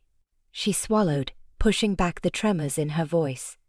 "I cannot erase the hurt I caused, but I can pledge myself to Snow Peak once more. If you will have me." A profound hush followed. She felt dozens of eyes on her, some filled with skepticism, others with sympathy. Slowly, a woman in the crowd, someone Celeste recognized as a caretaker of the pup shelters, raised her hand to her chest in a sign of acceptance. Another wolf nodded in silent acknowledgement. Gradually, more joined, offering measured gestures of understanding. The entire courtyard was not cheering, but at least they did not turn away. The first step toward acceptance, no matter how tentative. Rowan offered Celeste an almost imperceptible nod of approval before refocusing on the pack. "We must unite now, more than ever. Redwood's infiltration is only the beginning. They may try again, through stealth or brute force. We will stand ready. Patrols are being expanded, our defenses fortified. Any rumor of suspicious activity must be reported immediately. Our strength lies in our unity, not in isolation." The crowd murmured in agreement, tension giving way to cautious resolve. Several wolves stepped forward, volunteering for expanded patrol duty or offering to assist with supply chain oversight. Celeste sensed that Rowan's decisive leadership, combined with her own admission of fault, was rekindling the pack's fighting spirit. Once the assembly ended, the crowd began dispersing in clusters, discussing Redwood's next moves and the pack's new vigilance. Celeste lingered near the platform, body buzzing from the emotional weight of her confession. Rowan approached, his voice low. "You did well." She managed a faint smile. "It wasn't easy, but it was necessary. Thank you for giving me that chance." He inclined his head, then glanced at the sky. "We have a long road ahead, both with Redwood and with us. But this is a start." For the rest of the afternoon, Celeste assisted with reorganizing supply logs and reviewing the settlement's perimeter defenses alongside other wolves. Everywhere she went, she caught speculative glances, but the open hostility she had once feared was largely absent. Gradually, the pack seemed willing to accept her renewed commitment. Yet she knew trust would not be rebuilt overnight. As dusk approached, Celeste's thoughts turned to the reclamation rite Rowan had mentioned. Her wolf stirred anxiously, part hope, part fear. She wondered if the Redwood threat might interrupt the ritual. Still, Rowan had insisted they try as soon as possible, and she trusted his judgment. If her wolf deteriorated much further, it might be too late. That evening, she found Rowan in his office, poring over new intelligence gathered from the Redwood prisoners. He looked up, exhaustion etching lines on his face, but his eyes warmed slightly at her presence. "Any new signs of Redwood's activity?" she asked, her voice hushed. He shook his head. "They remain quiet for now. They know we're on alert. Perhaps they're regrouping or waiting for instructions from their alpha. Either way, we might have a brief window." He hesitated, glancing at the dimming sky outside his window. "We should prepare for the ritual." A flutter of nerves swept through her. Yes, let's do it. They sought out Lydia, who stood near the orchard at the settlement's edge, humming softly as she examined the fruit trees. At their approach, she raised an eyebrow, sensing the gravity in their expressions. When Rowan explained their intent to perform the reclamation rite, Lydia nodded solemnly. "I had a feeling it would come to this," she said, voice laced with compassion. "Reforging a bond that was publicly severed is not a task to take lightly. Are you both certain you are ready?" Celeste swallowed. "I am. I need to be. For my own survival and for Snow Peak." Rowan exhaled. "I am too. We have to try. Otherwise, the decay will continue to damage us both." Lydia set aside a woven basket filled with herbs. "Very well. The rite requires moonlight and a place that resonates with ancestral power. The ancient clearing by the waterfall, on the far side of Snow Peak territory, might suffice. Many pack members have mated or performed vows there." Celeste remembered that place, a wide moonlit space near a tumbling waterfall, ringed by old stones rumored to date back centuries. She felt a pang, recalling simpler times when she had visited those waters with her parents. "Then we should go," she said softly. They set out under the rising moon. Lydia led the way, carrying a small pouch of ceremonial herbs and a carefully folded cloth that shimmered under the moonlight. Celeste and Rowan followed in silence, each lost in private thoughts. The journey took them beyond the main paths, through thick stands of pines, and across rocky streams. The forest was quiet, as if holding its breath for what was to come. Finally, they emerged into the clearing. Moonbeams illuminated the waterfall, which cascaded down a rocky ledge into a pool that glimmered like silver. Smooth stones encircled the area, their surfaces etched with faint symbols. Celeste felt a hush settle over her spirit, the gentle roar of the waterfall blending with the soft rustle of leaves. This place had an otherworldly quality, an echo of ancestral energy that seemed to thrum in the night air. Lydia directed them to stand within a ring of stones near the water's edge. She unfurled the cloth, revealing a handful of polished crystals and small vials of oils. "Remove your footwear and step onto the stones," she instructed. "Feel the earth. Let it connect you with the memories of your lineage." Celeste and Rowan did as told, stepping barefoot onto the cool, smooth surfaces. A faint prickle coursed up Celeste's spine, a mixture of nerves and awe. Lydia sprinkled herbs around the circle, chanting words in an archaic dialect that Celeste only partially recognized from old pack ceremonies. The scent of sage and lavender hung in the air. When Lydia finished her chant, she turned to Rowan and Celeste. "Join hands. Each of you will speak from your heart, acknowledging the pain, the breach, and the desire for renewal. Only truth can mend what was broken." Celeste's chest tightened as she faced Rowan. The moon's glow highlighted the stark contours of his features, and she saw a flicker of vulnerability beneath his usual composure. Slowly, he offered his hands. She took them, her heart thunderous in her ears. Their palms pressed together, skin warming at the contact. Lydia nodded, stepping back to give them space. The waterfall roared softly, a natural chorus beneath the hush of their voices. Celeste inhaled, summoning courage. "Rowan," she began, voice trembling. "When fate revealed you as my mate, I felt joy and fear. I was afraid of losing my freedom, of being betrayed. Then I let my doubts overtake me. And I rejected you in the cruelest way, never letting you explain. My actions caused suffering for both of us and weakened our pack. I acknowledge this. I regret it with every fiber of my being." Tears pricked her eyes, but she forced herself to continue. "I stand here now to say I am sorry from the depths of my soul.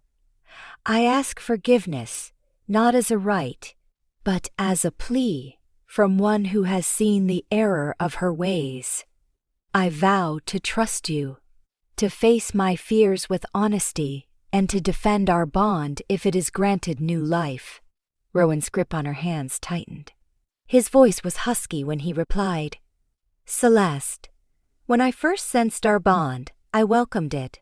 You were strong, passionate, and I believed we could lead Snow Peak together. When you rejected me, I felt betrayed, wounded in a way I had never known. But part of me understood your fear, even if it hurt deeply. I tried to let you go, but I could not. My wolf would not." He swallowed, glancing briefly at the rushing water. "I, too, have regrets. I kept secrets, hoping to protect you from Redwood's machinations. That secrecy fueled your suspicions and might have driven you away. I accept my share of blame. Now, here under the moon, I ask that you stand with me, not just as my mate, but as my partner in truth, in adversity, and in hope. I vow to be transparent, to trust you, and to fight for our bond." Emotions tangled in Celeste's throat, making it hard to speak. But her wolf stirred, responding to Rowan's words, a faint but insistent pulse. She clung to his hands as though they were her lifeline. Beside them, Lydia raised a shallow bowl of water infused with herbs. "Celeste, Rowan, dip your hands in the water, symbolizing the cleansing of past wounds and the renewal of trust," Lydia instructed. They obeyed, gently submerging their joined hands.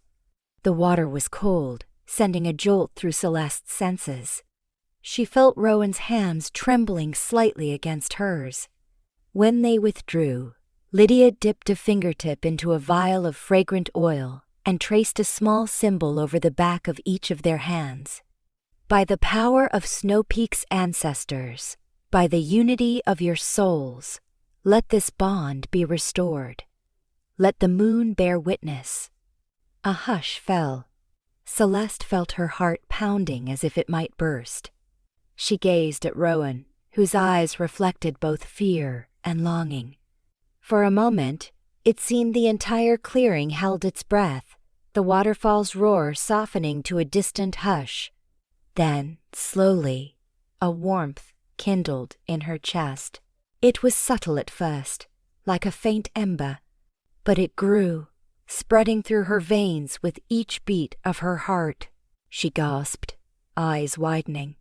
Her wolf stirred more strongly than it had in months, flooding her mind with a sense of belonging she had all but forgotten. Across from her, Rowan's expression shifted from tension to astonished relief. He, too, felt the bonds, reawakening. Their clasped hands glowed faintly in the moonlight, a shimmer of energy that bound them in a way words could never describe. Tears slipped down Celeste's cheeks, her wolf exhaling a shaky, euphoric breath in her mind. She felt Rowan's wolf answering in kind, their spirits intertwining in a gentle yet profound dance of reunion. The pain that had been lodged in her soul began to ease, replaced by a sense of wholeness. It was as though a broken thread had been mended, and the tapestry of her being was once again complete. Lydia exhaled softly, her eyes reflecting quiet wonder. "It appears the rite has accepted your vow. May your union be stronger than before, tempered by trial and sustained by truth." Celeste let out a trembling laugh, joy and relief warring in her chest. She wanted to throw her arms around Rowan, to let him feel the new current of life surging through her. But the moment was solemn. She waited, meeting his gaze. 1,000 unspoken words passed between them, bridging the gap left by months of misunderstanding. Finally, Rowan released one of her hands to gently brush away her tears. "Thank you," he whispered, voice thick with emotion. "For not giving up, for coming back." She pressed her lips together, nodding. "And thank you for not letting go." They leaned in, foreheads almost touching. The moonlight bathed them, and the old stones around them felt like silent witnesses. Celeste could scarcely believe the bond had truly revived after she had so cruelly severed it. Yet the proof shimmered in her blood, in her wolf's renewed vigor, and in the look in Rowan's eyes.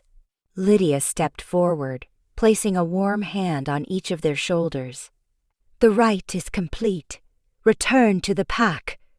Let them see that the bond is whole once more.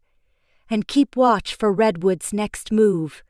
There is still a battle to be fought, though you will face it with unity." Celeste exhaled, glancing at Rowan. He gave a short nod, determination replacing the vulnerability he had shown. Their challenges were not over. Redwood still lurked, possibly planning retaliation. But at least now she would not face the threat alone, nor would she wither beneath the weight of a broken bond. They cleared the circle of stones, retrieving their footwear. Lydia walked with them back through the forest, her presence comforting yet unobtrusive. Celeste's heart was light, her senses more acute than they had been in a long time. The gentle hum of insects, the hush of leaves brushing together. She felt connected to it all in a way that had vanished after her rejection. She squeezed Rowan's hand, feeling his returning strength in the way his fingers curled around hers. By the time they reached Snow Peak's outskirts, the moon had shifted higher in the sky, and the settlement lay under a quiet hush. Most wolves retired to their homes. Celeste and Rowan parted ways with Lydia, thanking her sincerely for her role in the rite. Then they walked side by side through the settlement streets, feet scuffing softly against the packed earth. A few patrol guards passed by, nodding in silent acknowledgement. Eventually, they arrived at Rowan's quarters, a modest but sturdy cabin near the center of the settlement, close to the administrative buildings. Celeste paused at the doorway, nerves fluttering in her stomach. Before the rejection, she had visited these quarters often, discussing pack matters with Rowan late into the night. Now, it felt both new and achingly familiar. Rowan opened the door and motioned for her to enter. She stepped inside, inhaling the comforting scent of pine wood and faded parchment. The room was warm, lit by a single lamp on a side table. A sturdy desk stood against one wall, papers neatly stacked. A hearth took up another corner, unlit at the moment but ready for use on chilly nights. She could sense Rowan's presence in every detail, from the orderliness to the faint masculine fragrance that lingered. She turned to face him, her heart full. I don't know if I should stay." He moved closer, gently brushing his fingertips along her cheek, a gesture that sent tingles racing down her spine. "Stay," he said softly, "if you want to." Emotions surged in her. She recalled all the nights spent alone in that remote cottage, her wolf in torment. Now, here she was, feeling a renewed spark in her chest, her wolf's presence strong. Tears of gratitude welled in her eyes. "I do," she whispered. "I want to stay, Rowan." His expression softened. Carefully, as though giving her time to refuse, he guided her into an embrace. The sensation of his arms closing around her was overwhelming in its rightness. She buried her face against his shoulder, inhaling his scent, woodsy, warm, and tinged with relief. They stood like that for a moment, hearts beating in sync. She felt his lips brush the top of her head. "Celeste," he murmured, voice husky. "We have so much to talk about, so much to rebuild. But for now, can we just be together, without the world pressing in?" She nodded, tears slipping free once again. "Yes, please." He led her to a small couch by the unlit hearth, where they sat, hands still entwined. The hush of the night wrapped around them like a cloak, yet it felt welcoming rather than oppressive. Slowly, they began to talk. About Redwood, about the betrayal of Oren, about the confusion that had led Celeste to break their bond. She confessed her nightmares, her regrets, and he shared how he had spent countless nights pacing, unable to sleep, haunted by what might have been. The hours passed without them noticing, their voices low in the dim lamplight. Celeste rested her head against Rowan's shoulder, her wolf humming contentedly. Despite the weight of responsibilities awaiting them at dawn, for that precious span of time, they allowed themselves a moment of peace. The bond pulsed between them, renewed, fragile yet determined. Eventually, exhaustion claimed them. Rowan murmured that she could rest on the couch, but Celeste shook her head, glancing shyly at the single bed in the adjacent room. They settled there, side by side, under a light blanket. It felt surreal. Once, she had dreamed of such closeness, only to squander it in a wave of misplaced anger. Now, the second chance filled her with quiet awe. She drifted off in his arms, lulled by the gentle rhythm of his breathing and the knowledge that, for the first time in months, she was no longer alone. The nightmares that had plagued her nightly slumber did not come. Instead, she dreamed of a moonlit clearing, warm hands wrapped around hers, and a bond that glowed like a silver thread, unbroken and resilient. Morning arrived in a bloom of soft sunlight, filtering through the cabin's small window. Celeste blinked awake, disoriented at first by her surroundings. Then she realized Rowan's arm was still around her waist, her head pillowed against his chest. Her wolf stirred, stronger than ever, and a wave of gratitude flooded her. The rite had worked. She no longer felt that yawning emptiness. Instead, a gentle contentment settled in her bones. Rowan stirred as well, eyelids fluttering open. Their gazes locked, and an unspoken warmth passed between them. No words seemed necessary in that moment. He drew her closer, pressing a soft kiss to her forehead. She smiled, the corners of her mouth trembling with emotion. Eventually, duty beckoned. They rose, dressed, and shared a moment of silent communion over a quick meal. Outside, Snow Peak was already stirring to life, warriors switching shifts with nighttime patrols, and pack members tending to their daily chores. Rowan had responsibilities to oversee, interrogations, security measures, and Redwood negotiations. Celeste had no intention of becoming a passive observer.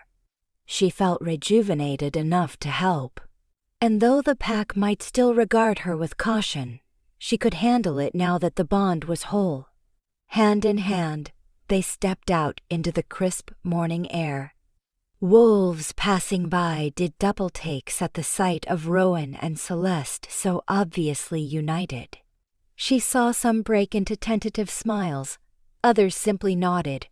A sense of hush lingered, as if everyone recognized the significance without needing to state it outright.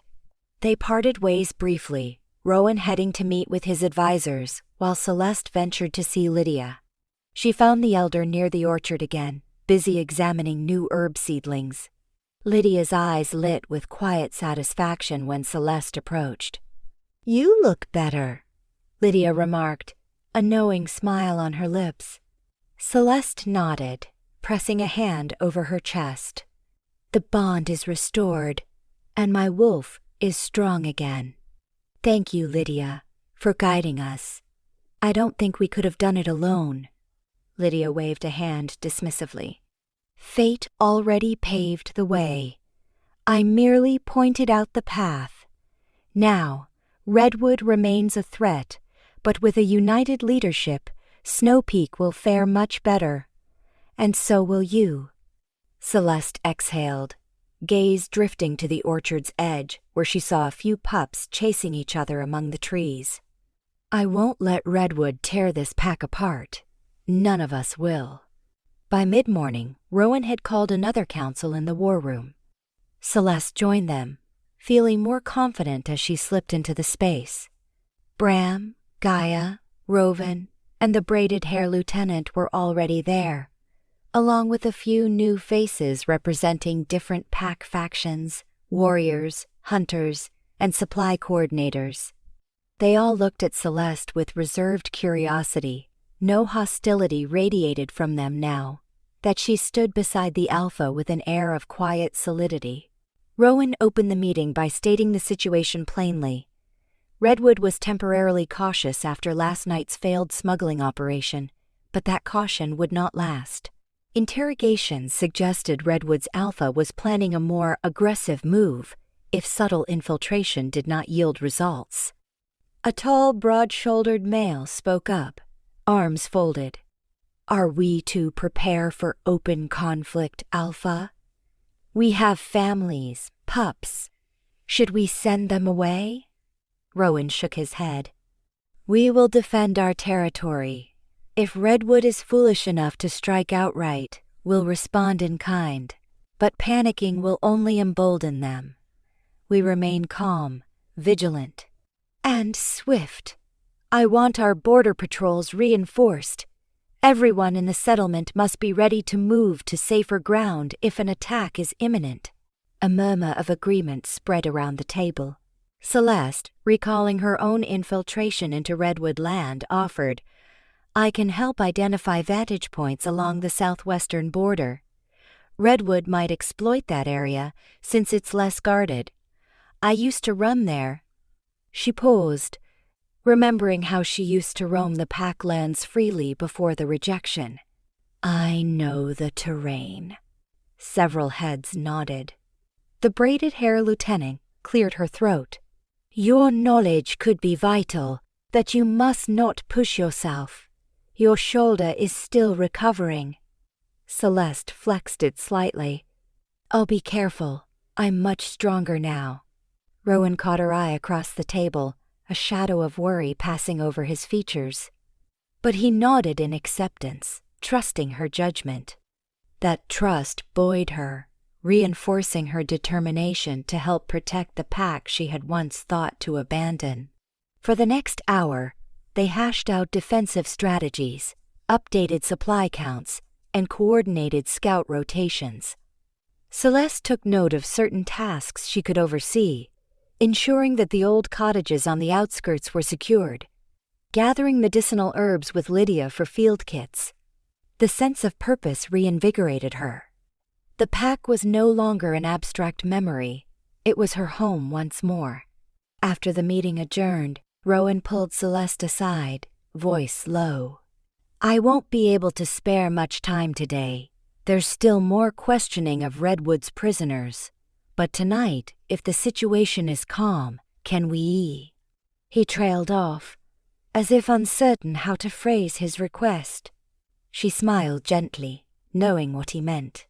"Spend more time together?" He nodded, relief flickering in his eyes. "Yes. I don't want to lose these fleeting moments we've reclaimed."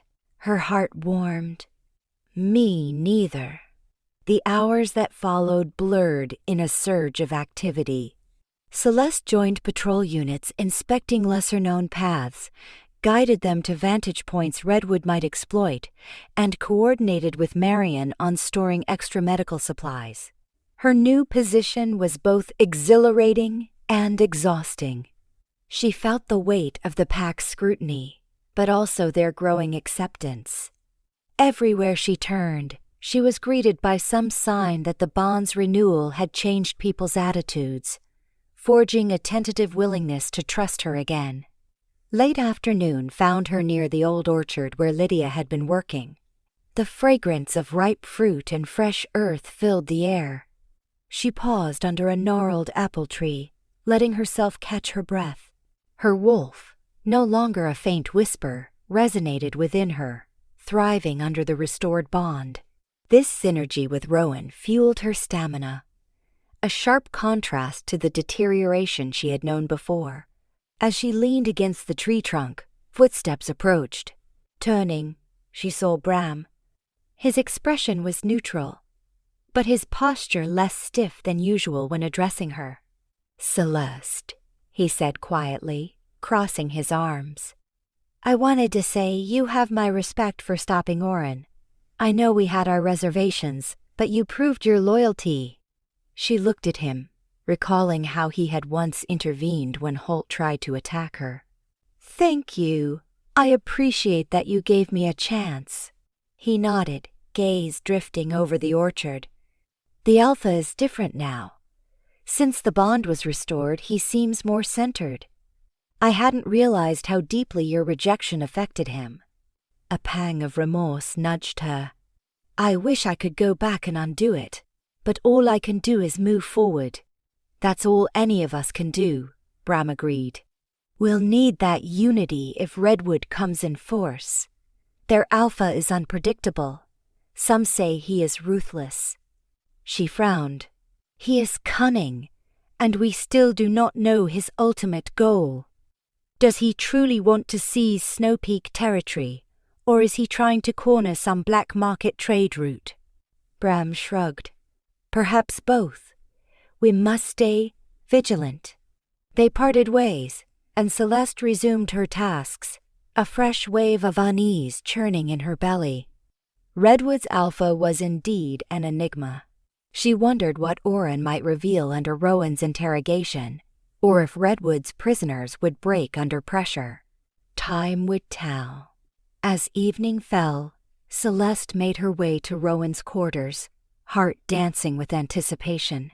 She found the cabin's door slightly ajar, a warm glow spilling onto the doorstep. She knocked softly and stepped inside. Rowan was seated at the desk, poring over a document by lamplight. When he glanced up, tension gave way to a weary smile. "You're here," he said softly, setting the paper aside. She moved closer, noticing the exhaustion etched into his features. "I told you I'd come if we had a quiet moment." He exhaled, standing. "I'm glad. I wanted to speak with you about something." He motioned for her to sit on the small couch by the hearth, which was lit tonight, casting a cozy light. A pot of tea rested on the side table, alongside 2 cups. She settled onto the couch while he poured the tea. Handing her a cup, he took a seat beside her, leaning back with a sigh. "So much is happening, and I've been thinking about the future. After Redwood's threat is resolved, how do we rebuild the trust lost in the pack? How do we strengthen ourselves so that no one else is tempted by betrayal?" Celeste blew gently on her tea, reflecting on how easily Redwood had sown discord. "We show them an example of genuine unity, through us, through any wolves who are willing to stand firm against outside manipulation. We also address the issues that made Oren feel overlooked. We can't allow any pack member to believe they have no voice or value." Rowan nodded. "I will make changes to how decisions are shared with elders and caretakers. We'll form a council that includes representatives from each faction, warriors, hunters, healers, even horticulturalists, so no one feels marginalized." She smiled, appreciating his openness. "And what about us?" she ventured, voice trembling slightly. "Once Redwood is dealt with, do we go back to the original plan of leading Snow Peak together?" He set his cup down, turning to face her fully. "Yes, if that is what you want. But we'll lead as partners, not as alpha and a subordinate mate. We'll discuss strategies, share responsibilities. Our bond is more than a title or a tradition." Her heart fluttered with gratitude. "That's what I want too. I want to be by your side, an equal." His fingers grazed hers, and she tilted her head, meeting his gaze. The moment of charged stillness enveloped them. The closeness felt right, the tension from months of misunderstanding gradually eroding under the warmth of renewed affection. He leaned in, eyes seeking silent permission. She responded by closing the distance, pressing her lips to his in a tender kiss. It was gentle at first, a cautious exploration. Then emotion surged, fueled by the knowledge of how close they had come to losing each other forever. She tasted relief and longing in his kiss, felt the steady pounding of his heart. Her own heartbeat quickened, her wolf pushing forward, reminding her that this closeness was what had been missing for so long. When they finally broke apart, breathing unsteadily, he rested his forehead against hers. "I missed you," he whispered. "Every day." Tears blurred her vision, but she smiled, brushing a hand over his cheek. "We have each other now. I won't let go again." They spent the rest of the evening curled together on the couch, sipping tea and sharing stories of their time apart. He spoke of sleepless nights, the weight of leading a pack in turmoil. She shared her lonely existence in the cottage, the slow horror of feeling her wolf slip away, and the moment she discovered Redwood's secrets. Though the memories were painful, voicing them brought a strange catharsis. In the comforting glow of the fire, they eventually fell quiet, content to simply be in each other's presence. Celeste felt her eyes drooping, lulled by the crackling flames and Rowan's warmth. A distant thought reminded her that Redwood still posed a threat, that war might come knocking any day. But for this night at least, she had found shelter in Rowan's arms. Their bond was whole, and hope flourished anew. The next morning dawned bright and clear, the sun heralding a day of calm, at least on the surface. Celeste rose early, slipping out of Rowan's quarters to greet the pack. She found a few wolves already on patrol duty, scanning the horizon. Others tended to daily chores with a renewed sense of urgency, storing supplies and double-checking fortifications. She helped where she could, assisting with chores in the orchard, scanning the wood lines for any hint of redwood movement. Midday arrived without incident, and Celeste's tension gradually eased. Maybe Redwood was lying low after their failed smuggling attempt, or perhaps they were preparing a more discreet infiltration. Either way, Snow Peak was as ready as it could be, given the circumstances. That afternoon, Celeste and a small team of scouts ventured to the southwestern borders. The route was rocky, with narrow trails winding through dense pine forests. She guided them to vantage points that offered sweeping views of the terrain, ensuring each position was manned by at least one skilled scout. Bram had insisted she not go alone, pairing her with Gaia, who listened intently for any suspicious sounds. Hours passed as they combed the area. Clouds drifted overhead, the sun sinking toward the horizon. At last, feeling satisfied with their checks, Celeste and Gaia started back toward the settlement. A hush enveloped the forest, the only sounds being their footfalls on pine needles. Celeste's wolf sense registered no immediate threat. They were less than half a mile from the settlement's boundary when a shrill whistle cut through the silence. Celeste froze, adrenaline spiking. It was the pack's warning signal. Someone on watch had spotted danger. Gaia cursed under her breath. We have to hurry. They broke into a sprint, weaving between trees. The whistle came again, closer this time, followed by the faint sound of distant snarls. Celeste's heart pounded, dread coiling in her gut. Redwood? Had they chosen this moment to launch an attack? Bursting out of the forest, they arrived at a vantage point overlooking a clearing near the settlement's west gate. Wolves were clashing in the open field. Celeste recognized Snow Peak fighters locked in combat with a larger group of redwood wolves, many already shifted into their wolf forms, teeth bared and hackles raised. It was chaos, snarls, yelps, the thud of bodies colliding. Gaia gritted her teeth. They must have snuck close and launched a sudden assault. I see Rowan's fighters in the thick of it. Celeste's eyes darted across the scene, searching for Rowan. Fear gripped her when she spotted him near the center of the melee in human form, wielding a short blade to defend a wounded packmate. Redwood wolves circled, snapping at him. She saw Bram nearby, battling a massive, dark-furred wolf. The entire field was a storm of motion, dust rising from the ground as wolves grappled and rolled. "We have to help them," Celeste said, voice tight. She allowed her wolf to surge forward, feeling the new strength the restored bond lent her. In a blur of adrenaline, she shifted. It was the first full transformation she had attempted since the rite, and it felt exhilarating. Gone were the stabbing pains and dizzy spells. Instead, her body hummed with renewed vigor as she landed on 4 paws, shaking out her sleek fur. Gaia eyed her with a hint of awe. "You can shift again." She then dropped into her own wolf form, a lithe, russet creature with sharp ears.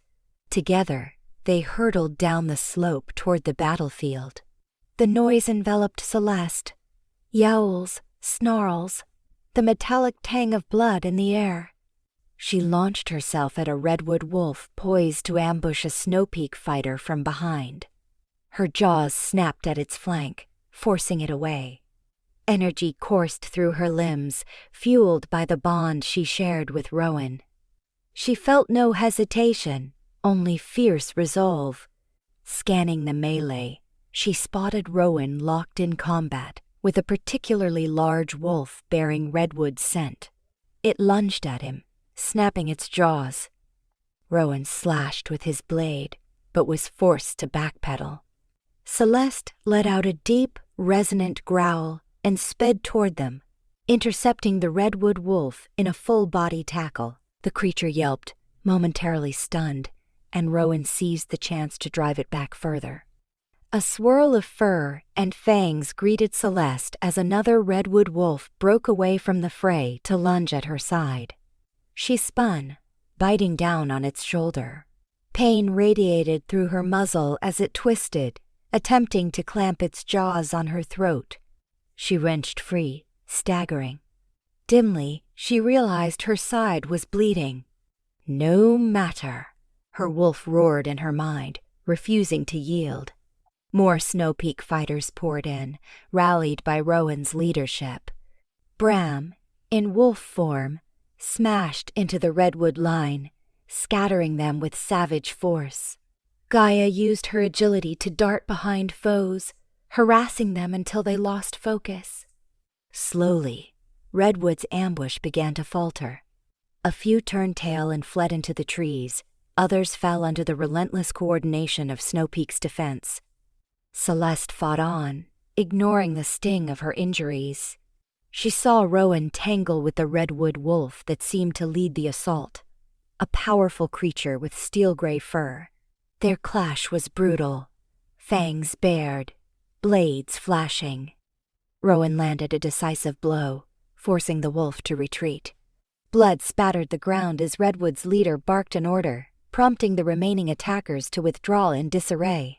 The ambush had failed. The battlefield quieted as redwood wolves pulled back, vanishing into the surrounding forest. Snow Peak fighters stood panting, battered but victorious. Celeste shifted back to human form, collapsing to her knees with a gasp. Her side burned where the enemy wolf had bitten her. Warm blood trickled down her skin. Rowan rushed to her, face edged with alarm. "Celeste!" he exclaimed, kneeling beside her. He pressed a hand to the wound, eyes dark with worry. "Hold on, Marianne!" he shouted over his shoulder. Through her pain, she managed a reassuring nod. "I'm okay, I think." The world spun a bit as she tried to steady herself. Then she saw Bram, Gaia, and others rallying around them, some sporting wounds of their own. The Redwood assault had been violent, but it was over. Marianne hurried across the field, carrying a satchel of medical supplies. She knelt and quickly examined Celeste, cleaning and dressing the bite. "It's deep," Marianne muttered, "but you're lucky. Nothing vital appears torn. We'll need to get you back for proper stitching." Rowan helped Celeste stand, carefully supporting her weight as they limped away from the battlefield. All around them, Snow Peak wolves were gathering the injured, ensuring Redwood had indeed retreated.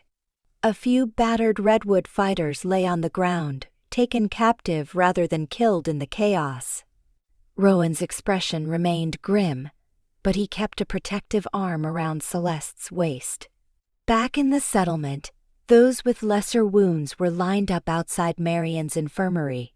Celeste was ushered inside, where the healer cleaned her gash more thoroughly and applied a pungent salve.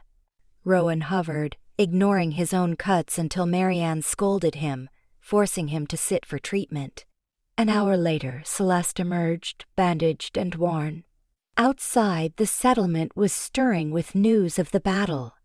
Some wolves rushed about, collecting salvageable weapons or searching for separated family members. The scent of blood still hung in the air, mingling with the tang of antiseptic herbs. She found Rowan standing near the main hall, speaking quietly with his lieutenants. He spotted her, relief creasing his brow. Excusing himself, he approached, studying her wrapped side. "How do you feel?" he asked, voice taut with concern. She mustered a faint smile. "Sore, but alive. And grateful. We won, didn't we?" His eyes flickered. "We survived Redwood's ambush, which is a victory. But they will strike again. This was only a skirmish.